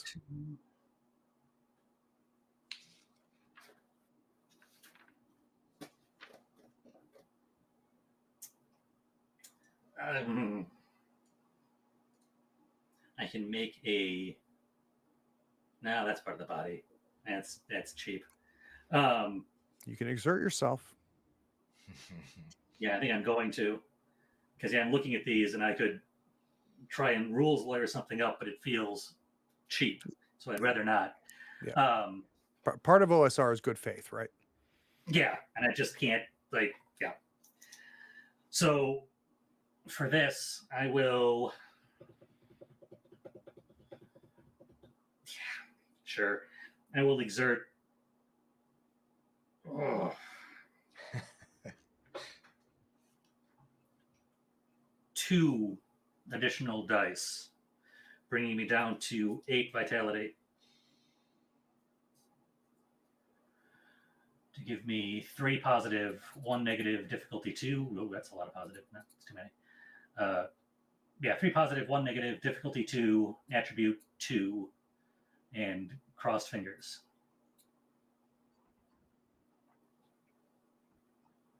Nuts. Oof. That's a shame. Mm-hmm. So Krath goes for the jump. He's going to fall short. We're going to need difficulty 1 body test from Elka. Mm-hmm. And then while that's happening, I need Krath to think about a setback. Yeah, we'll see how this goes. I'll help determine that. Are any of my boons in this room applicable, or the augmented senses? I don't think anything else would be. So, Liching Hour just rated us with 13 people. So welcome everybody that's new. We are playing. Thank you so much. That's very kind of you. We are playing Primal Quest, which is an OSR stone and sorcery game that has a really neat kind of balance. It is imagine an old school style play, but very clever mechanics. If you have a chance, go back on our YouTube channel, Third Floor Wars, and watch our first session and then what we've learned this session. This game is shockingly deep and clever, even though it reads very simple. It's just a zine. But you guys, if you landed here at a perfect timing, they are on a dream crawl, which has essentially been a dungeon delve. They have figured out that they need to gather a seed and plant it in some soil. They have gathered the seed. They now are jumping from pedestal to pedestal over a bottomless cavern. Krath, our hunter, has made the jump and has failed, but luckily has a rope attached to him. Elka has the other end of the rope. So what you're about to watch is Elka is going to see if he has the strength to save Krath. So Elka, let's walk people that are new to the mechanics real quick. Yeah. By default, you get a white die, which is a positive die. Mm-hmm. By default, you get a negative die, which is a red die. You're taking a might with a difficulty 1. So what is your attribute? Attribute is 2. So you got positive 2 plus what's your highest die you roll in your positive pool, minus your highest die in your negative pool, minus the difficulty. Yep. Now you have tags. Are there any tags that apply in this scenario? Will you have rope wrapped around your body as Krath is falling short of a jump you've made a few times today? I don't think any of my character tags apply. All right, so the character tags would have added dice to your dice pool, which means you would have taken the highest of 2 die or 3 die or 4 die. We're going to say no die from there, but the augmented senses from the T, if that's still applicable. Yes, that still applies. So that's going to give you 2 positive die, so 2 white die. You're going to take the highest of those 2. And then the boon from the last time I was here, if that still applies. It does apply. So earlier, Elka was in this cavern and got very good at hopping around like a rabbit on these caverns. So we're going to end up with, tell me if I'm right here, attribute 2, that's plus 2. The best of 3 die, positive die. The best of 1 negative die, minus difficulty 1. Yep, that's it. Let's roll them. Oh my God. Wow. So for those of you just watching, he has rolled 6s all night. So the other thing I didn't tell you about is if you roll a 6 on your positive die, it's a boon. It's a positive thing. If you roll a 6 on your negative die, it's a setback. You succeed. And Yeah. your effect is 1. So Krath is going to, instead of taking 4 damage, Krath is going to take 3 damage, right? So the effect reduces his damage by 1. We see you pull that rope. We see Krath fall short, and you yank, and Krath, you come down like a pendulum and hit the inner side of this cliff, on this bottomless cliff. We see the heels of Elka dig into the ground as the weight of Krath, who weighs more than you, is pulling you towards the S. Che is able to wrap her arm around your waist, and between the two of you, you stop that momentum. We're at a very tight balance right now. Krath is not moving down anymore. Yeah. You are not moving towards the edge anymore. Krath will not fall. I need a boon and a setback. But there's the boon in it, right. What's easier, the setback or the boon? I mean, I think I have an idea for the setback in that the rope is damaged. I was going to say that works perfectly because my first thought for a setback was, yeah, I lose the rope in the process. Yeah. So that's a Get it little, up. I think that's a little much on the rope, but what do you think about this setback? The setback is this rope's got 1 save left in it. Yeah. Right. So Perfect. we see the rope start to fray on the edge of this, right? And we see it for the Yes. first time, though, and you just know we can't. This is the second time it's been through this. Yeah, routine. we can't do Yeah. this again. Yeah. But we have a boon. So what did we learn? What did we gain?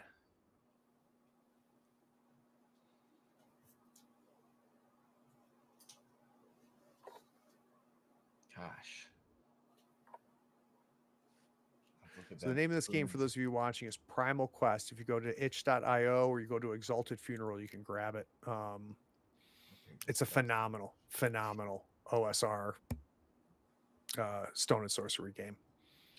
I mean, it could be as simple as 1 positive dice to the next attempt. Yeah, I'm fine. But what is that going to be to? Right. And I want to put a little narration Sure. around it. Right. So Sure. did Krath learn his lesson? Like learn how the jump works and can make the jump better. I'll the throw next something. time, How or- about this for a narrative? Krath has a lot of iron on his waist that he has never tried jumping with Yes. before. So maybe Krath realizes maybe Alka should hold this iron sword when making this jump. I expect it back. So without the boon is you're going to get a positive die if you jump without the sword. And we'll hand the sword to Elka, Yep. look around, pretend nobody saw that, and try again. Rope still attached. Difficulty 2. You had 3 dice before, 3 positive, right? Yeah, but that was burning 2 vitality to do it. Oh, that's right. So you're going to get 1 from the boon. So that's 2. And with the damage you took, what's your vitality right now? It's down to 5. So, yeah. Oof. Yeah, the failed short rest and the vitality pump that ended me losing 3 was not a good sequence of events. It only gets you halfway there.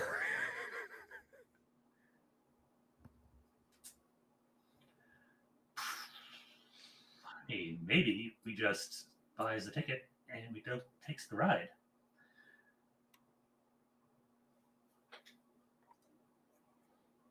Oh man. Well, here's hoping the Ape King isn't just on the other side. I'm gonna pump 1 vitality into it, bringing you down to 4. Okay. Give me 1 extra positive dice. I'll be at 3 positive dice, 1 negative, difficulty 2, Might Plus 2 body or 2. body 2, right? and the Click of Doom. Oh, Whew. So you take the 4 minus the 2. The difficulty is counteracted by your might. You get effect 2 and you succeed. You, Krath, jump across. The effect 2 is going to lower the difficulty of your second jump. That'll be difficulty 1 if you jump to the other side. and here we go. Same roll. No, 1 die less because you're not going to exert, right? Or you are going to exert. I'm contemplating. We really need to get across here.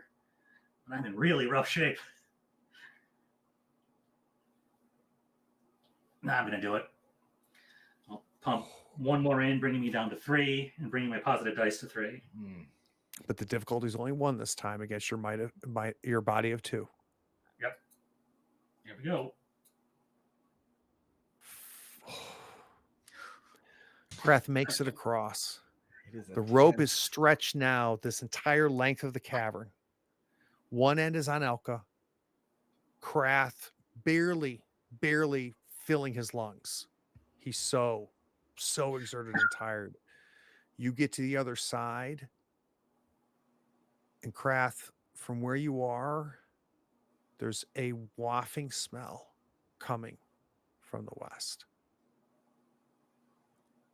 And it's hard to place. It's hard to know what it is. It's not something you smelled perfectly before, but one word comes into your head.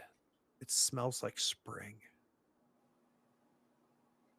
I will just call across. I think we found the dirt. And then look around to see if there's anything to secure the rope to on this side, or if it's just a, So let's have a rock pseudo stalagmite there. That is not enough, but can be a pulley leverage Okay. for you. So Okay. instead of it being a difficulty 1 on a failure, it'll be a difficulty 0. Cool. But you've only got 1 save left in this rope. Mm-hmm. So Alka and Che are on one side. Krath is secured on the far side. I've got 4 jumps to make with 2 people. Mm-hmm. Who's next? I think Che is going to try to go with the benefit of 2 anchors on either side of the rope.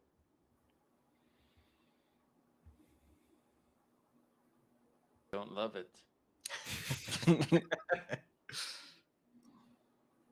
want to just try like crawling under the rope, just hanging from it and shimmying? This is a very different situation. We have been leaping across. We can now create a taut rope Mm-hmm.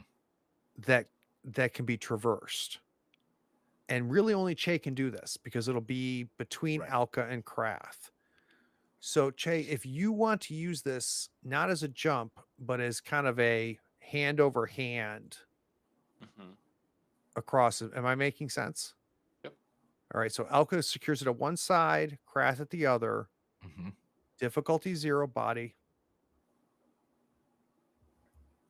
I And can we do only need that. one. We only need one of them. Tag that Che has, and if it applies, Che can use it as an extra positive die, so it gets you 2 positive die. Let's roll Any and see what we exertion? get. No. No. 5, 2.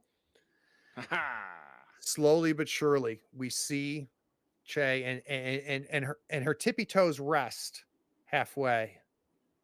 Right when we reach that first pedestal, hand over hand over hand. Elka and this bizarre iron sword of a metal that you have never seen before is left. Now, Elka, without that sword, no rolls need to be taken. You and the fruit. So No, I would I'm like sorry. No, the fruit increased the difficulty by 1. So it'd be by 1. difficulty 1 Right. each hop. Right. You and the sword makes it difficulty 2 each hop. So I'm before I relinquish my side of the rope, I'm gonna tie it to the sword. Ooh, that's and interesting. let sorry, I have to, the name let Krath draw it across. Done. but now you have no rope. Right. So now it is you and the fruit. Yeah. Difficulty Okay, so that's a one. difficulty 1. Yeah. 2 rolls. There is no rope. Yeah. Attribute And of you have the 2. fruit. Yeah. The fruit. Yeah. Oh boy. I'll be this honest. could I go thought you were poorly. trying to hang on to the rope and also hang on to the rope. Yeah. So Omega in the chat is saying that they can't hear us. Just let me know if that is isolated to just Omega. Omega, if you could, I don't know if you're watching in a browser, if you could refresh it, or if anybody else in the chat could let us know if we've lost sound. And then I think I have two positive dice. Oh, Guys, yeah, I'm sorry. Twitch has been doing this lately. I hate saying this, but if you hop over to YouTube, to the YouTube channel, we're live there as well. There's sound there. I don't know why Twitch is doing this, but we've noticed it as well. And I apologize. The end of this is all, well, you can't hear me. Oh, it hadn't occurred to me, actually. Nope.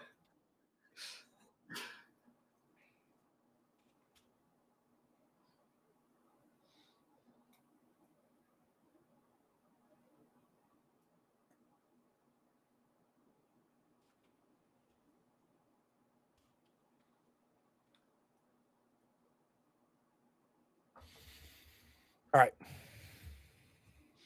So we have got 2 difficulty 1. Yep.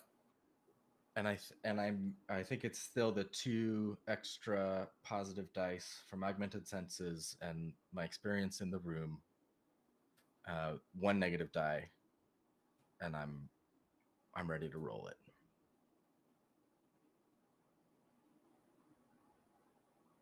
Does that sound right? Oh yeah, I'm waiting. Okay, here we go. Ooh. No.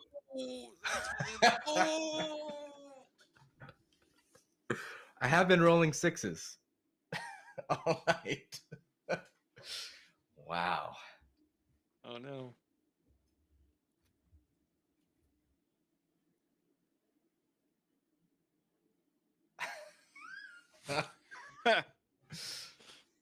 And credits. Yeah.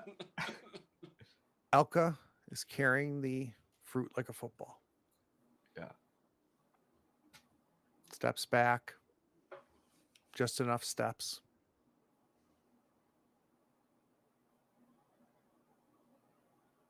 Krath and Jay are watching. As Krath pulls up the iron sword, he goes, "This was a terrible idea." Elka's got that cocky face. Mhm. And he runs. And he leaps. But his foot launches from an area where the rope wore away the rock that saved Krath. And it gives.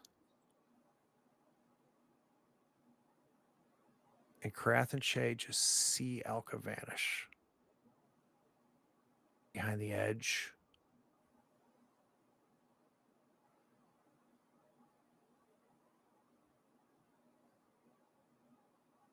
And you smell tea.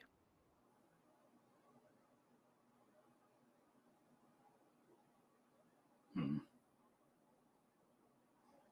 You're back in the cavern that has 1 exit and 1 entrance. You've been laying down, which doesn't seem right. And you kind of lean yourself up on elbows and just kind of try to wipe the sleep out of your eyes. Your mouth is dry, like you've been snoring or talking. And you look around and you look to your left and to your right, to the east and to the west. And there's no door to the east, no door to the west, just the door to the south that you came in on.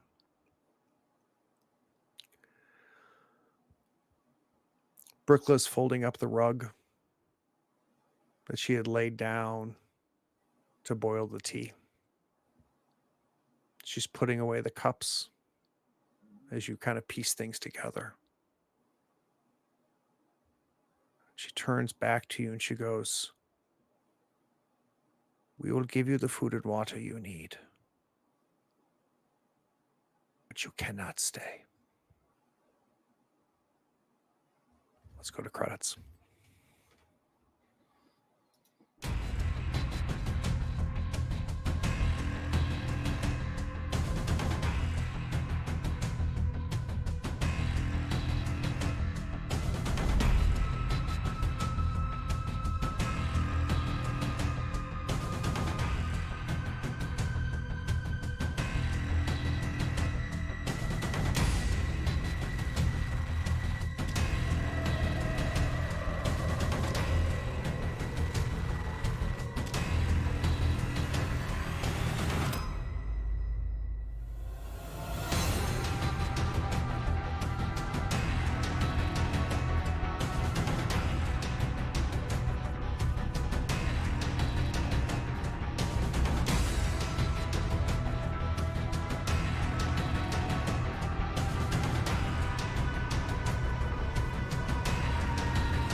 Screw you, Diogo.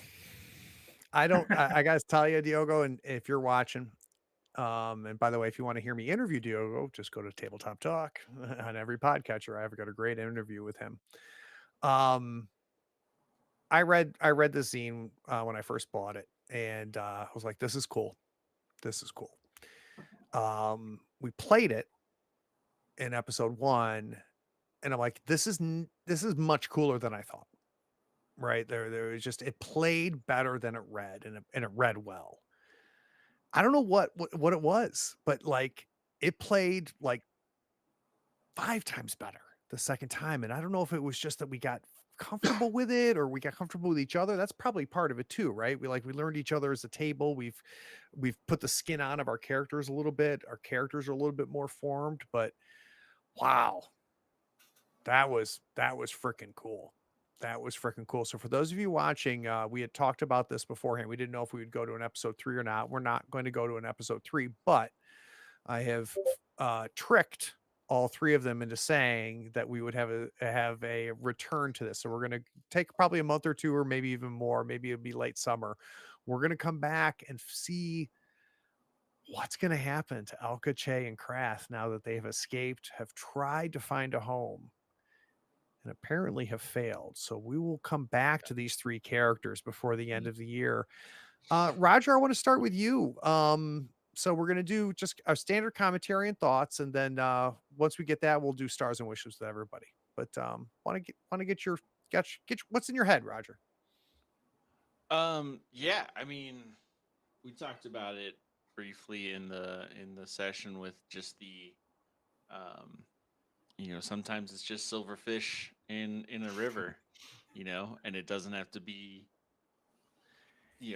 piranha silverfish or toxic spore silverfish, or it's just silverfish. And those little details are, I think, what makes Craig's game so great, is that it creates this world that is lived in, and it's not just, oh well, this is the challenge and overcome the challenge. There's stuff that just exists in the world just to exist, and it fills in the little nooks and crannies and makes it interesting.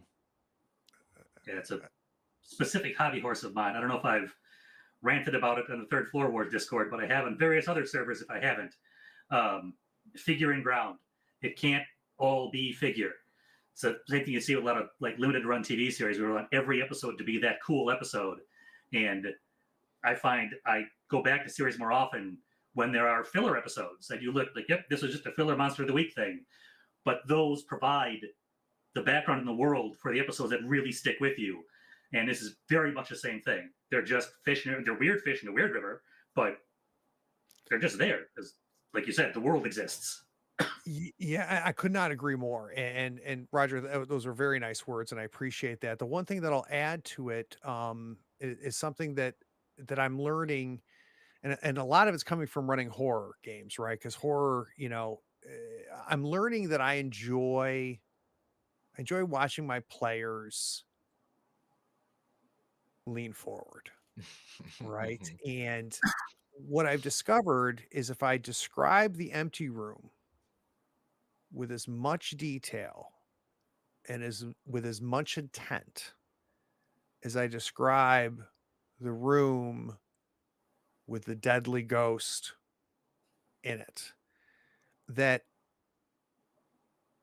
it creates a level of a level set of mundane that everything we don't know what's going to happen, and we learn that detail is detail, right? Not just detail because we rolled a random encounter, right? And think about that in the twofold, the way that Matt talked about, which is a fish is just a fish, but that doesn't change the level of detail that Krath would take in seeing this fish, whether they were piranha or not. But you can create a level of excitement that sustains itself through the entire adventure, and it becomes less gamey in that way. So just think about that. Think about that every, if they're nervous about a doorknob, the doorknob's no big deal.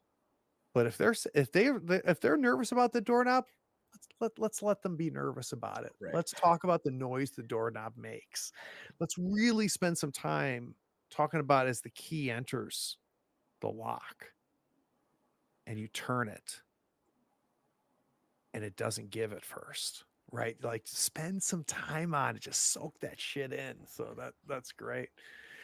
Matt, systematically, anything that would seem different this time?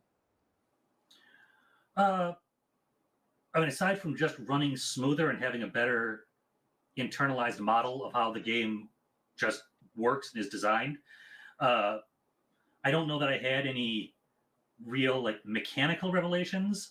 I think we all benefited from having done it before, and it felt more mechanically satisfying. Like I said, not really through revealing more mechanics, just from leveraging the ones we already had better with some experience. Yeah, I struggle. So this idea of positive minus the negative die, it's something you see in Feng Shui or from and you see it in a couple other sites. It's a popular OSR mechanic.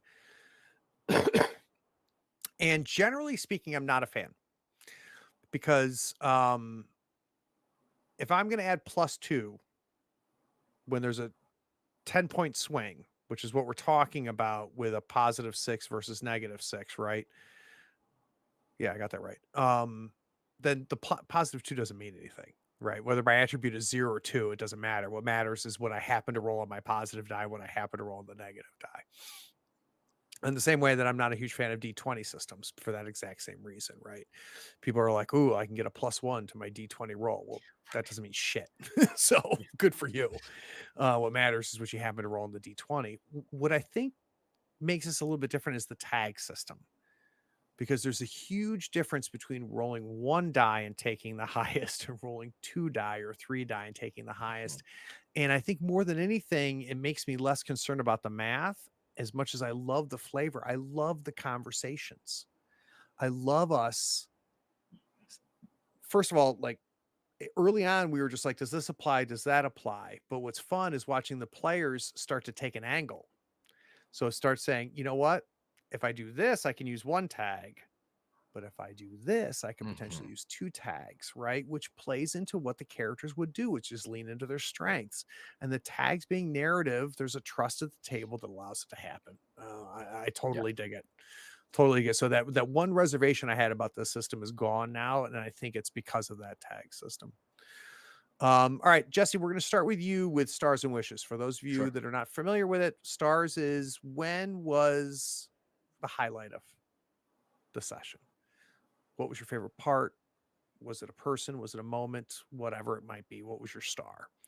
Wishes is you as a player. What are you hoping to find? So in this case, it's going to be wishes for our our season 2, right? When we come back, Mhm. what do we wish for our 3 characters? So let's start with stars, Jesse. Sure. Um, I love how this game made there's so much room for us to play in that fight, in that big fight against Ape um, King. the Ape King. Um, and OSR to me can often get pretty grindy in a fight Yes. like that. And turn into a lot of whoop, okay, I attack again. Everybody just kind of attacks again, and we watch numbers count down until they're done. But this was narrative in a way that I Mhm. think would have been impressive in a narrative game.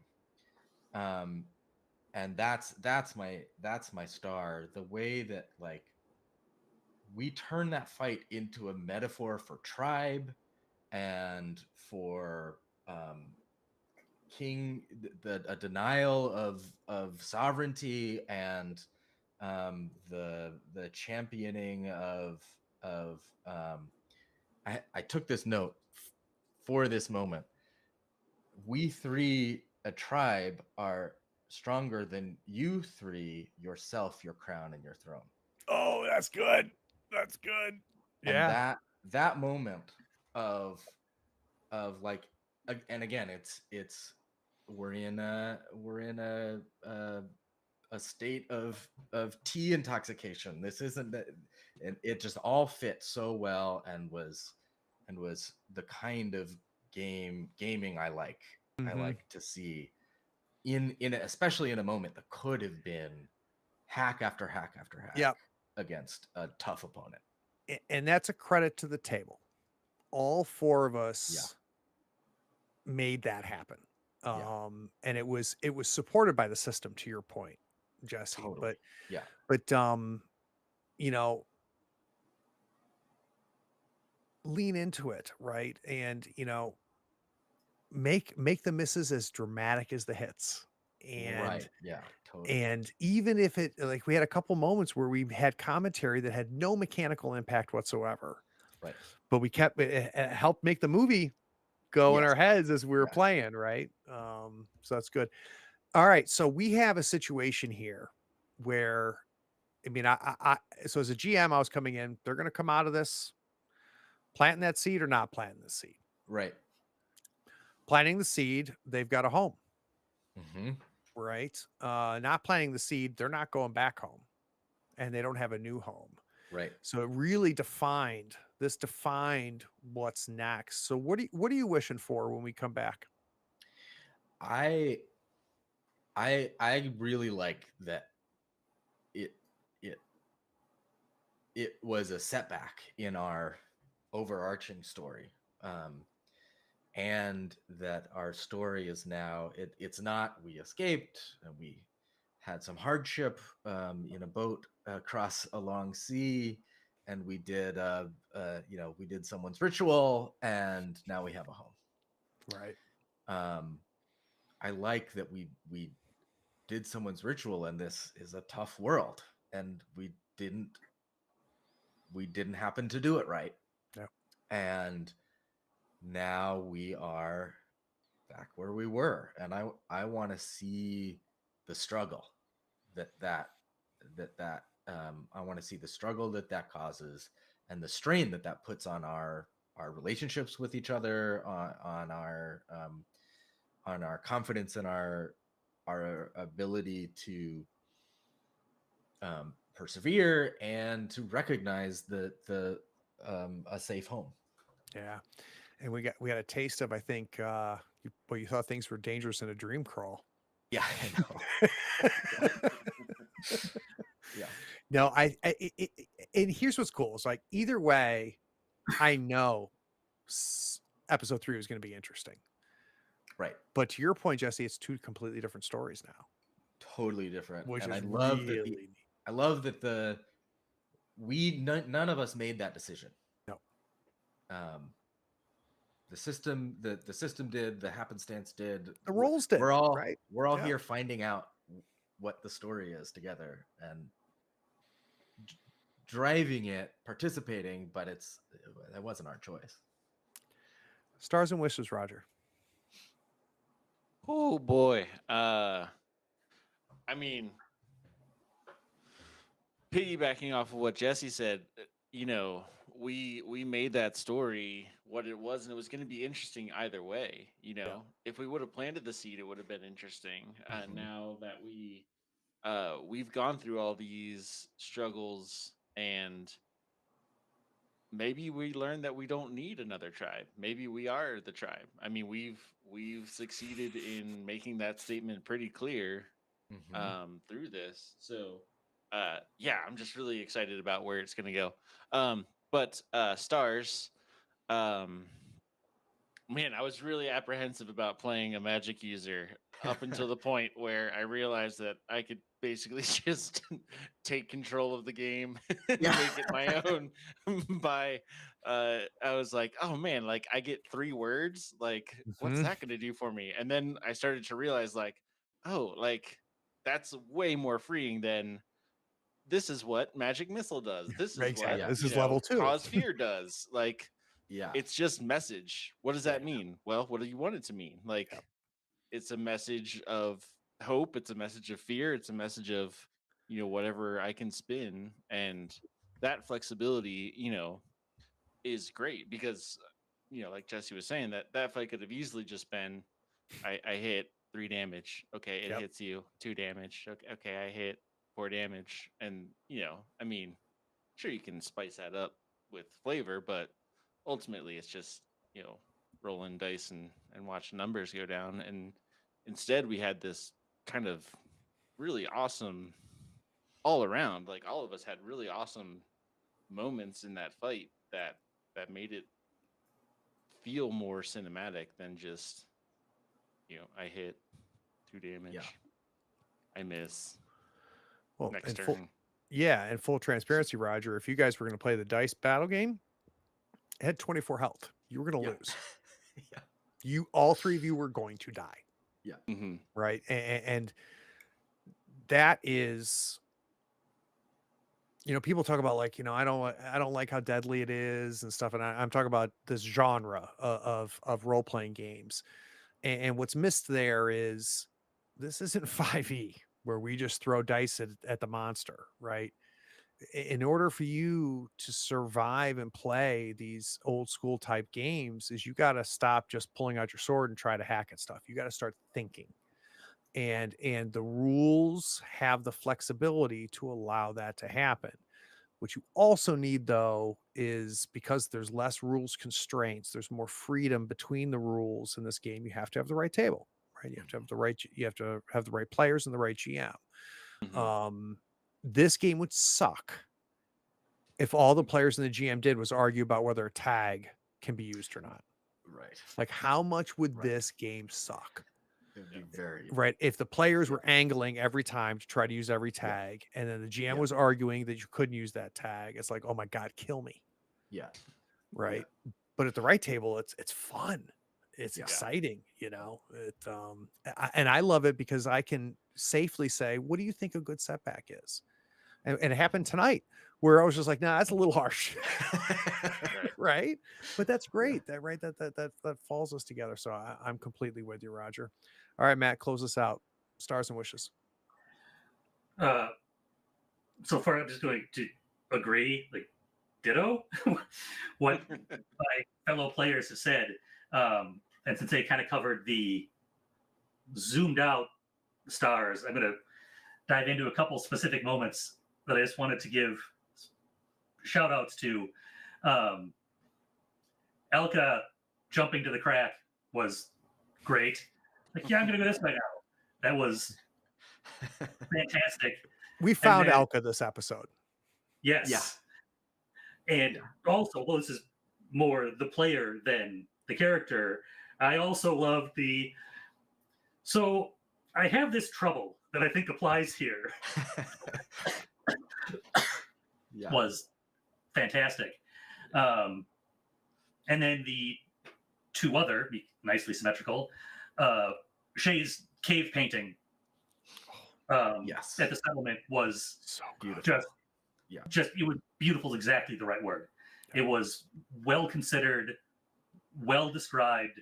I can almost picture what this cave wall looks like in the flickering torchlight with the crude paints, but the vision. And then obviously the use of magic in the fight against the Ape King.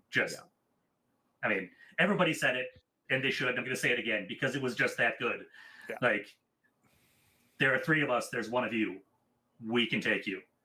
Like, really, It's really badass. well done. Yeah, it was. It really was. Wishes.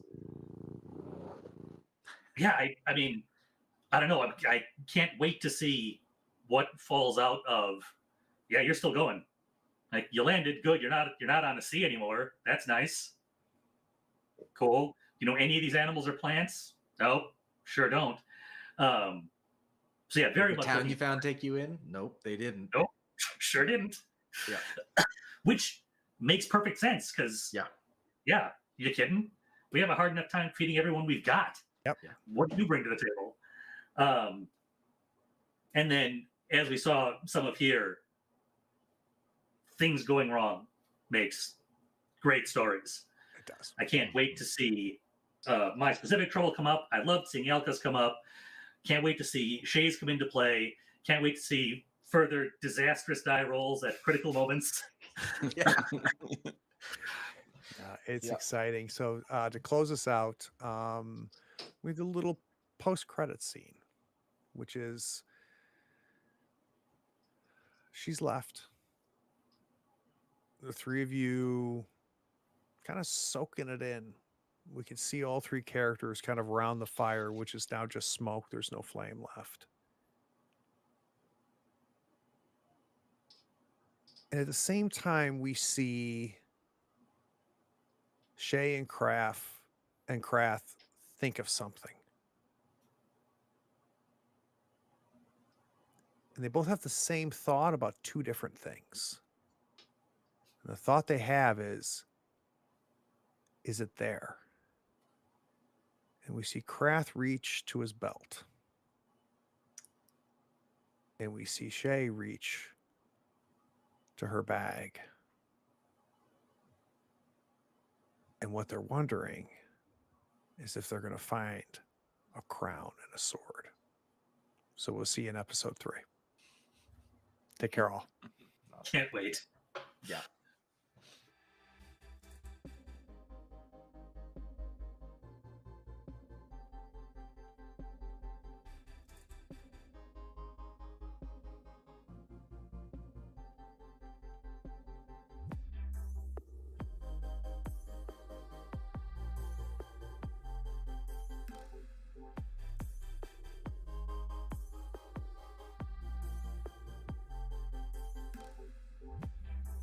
Howdy, friends. Thank you for watching. All our content is archived and organized in playlists on the Third Floor Wars YouTube channel. Check it out. And if you could like, follow, subscribe, and even set your notifications to this channel on YouTube and Twitch, we'd appreciate it, and it'll make sure that you catch all of our content. I talk with creators, designers, and experts across the gaming landscape in every episode of our podcast, Tabletop Talk. Open up your favorite podcatcher and search for Tabletop Talk from Third Floor Wars. Support your creators. They make the content you love, and it's your support that makes it happen. If you want to help us, go to Third Floor Wars on patreon.com, and you can help us for as little as $1 a month. Thanks again. We'll see you next time. Take care.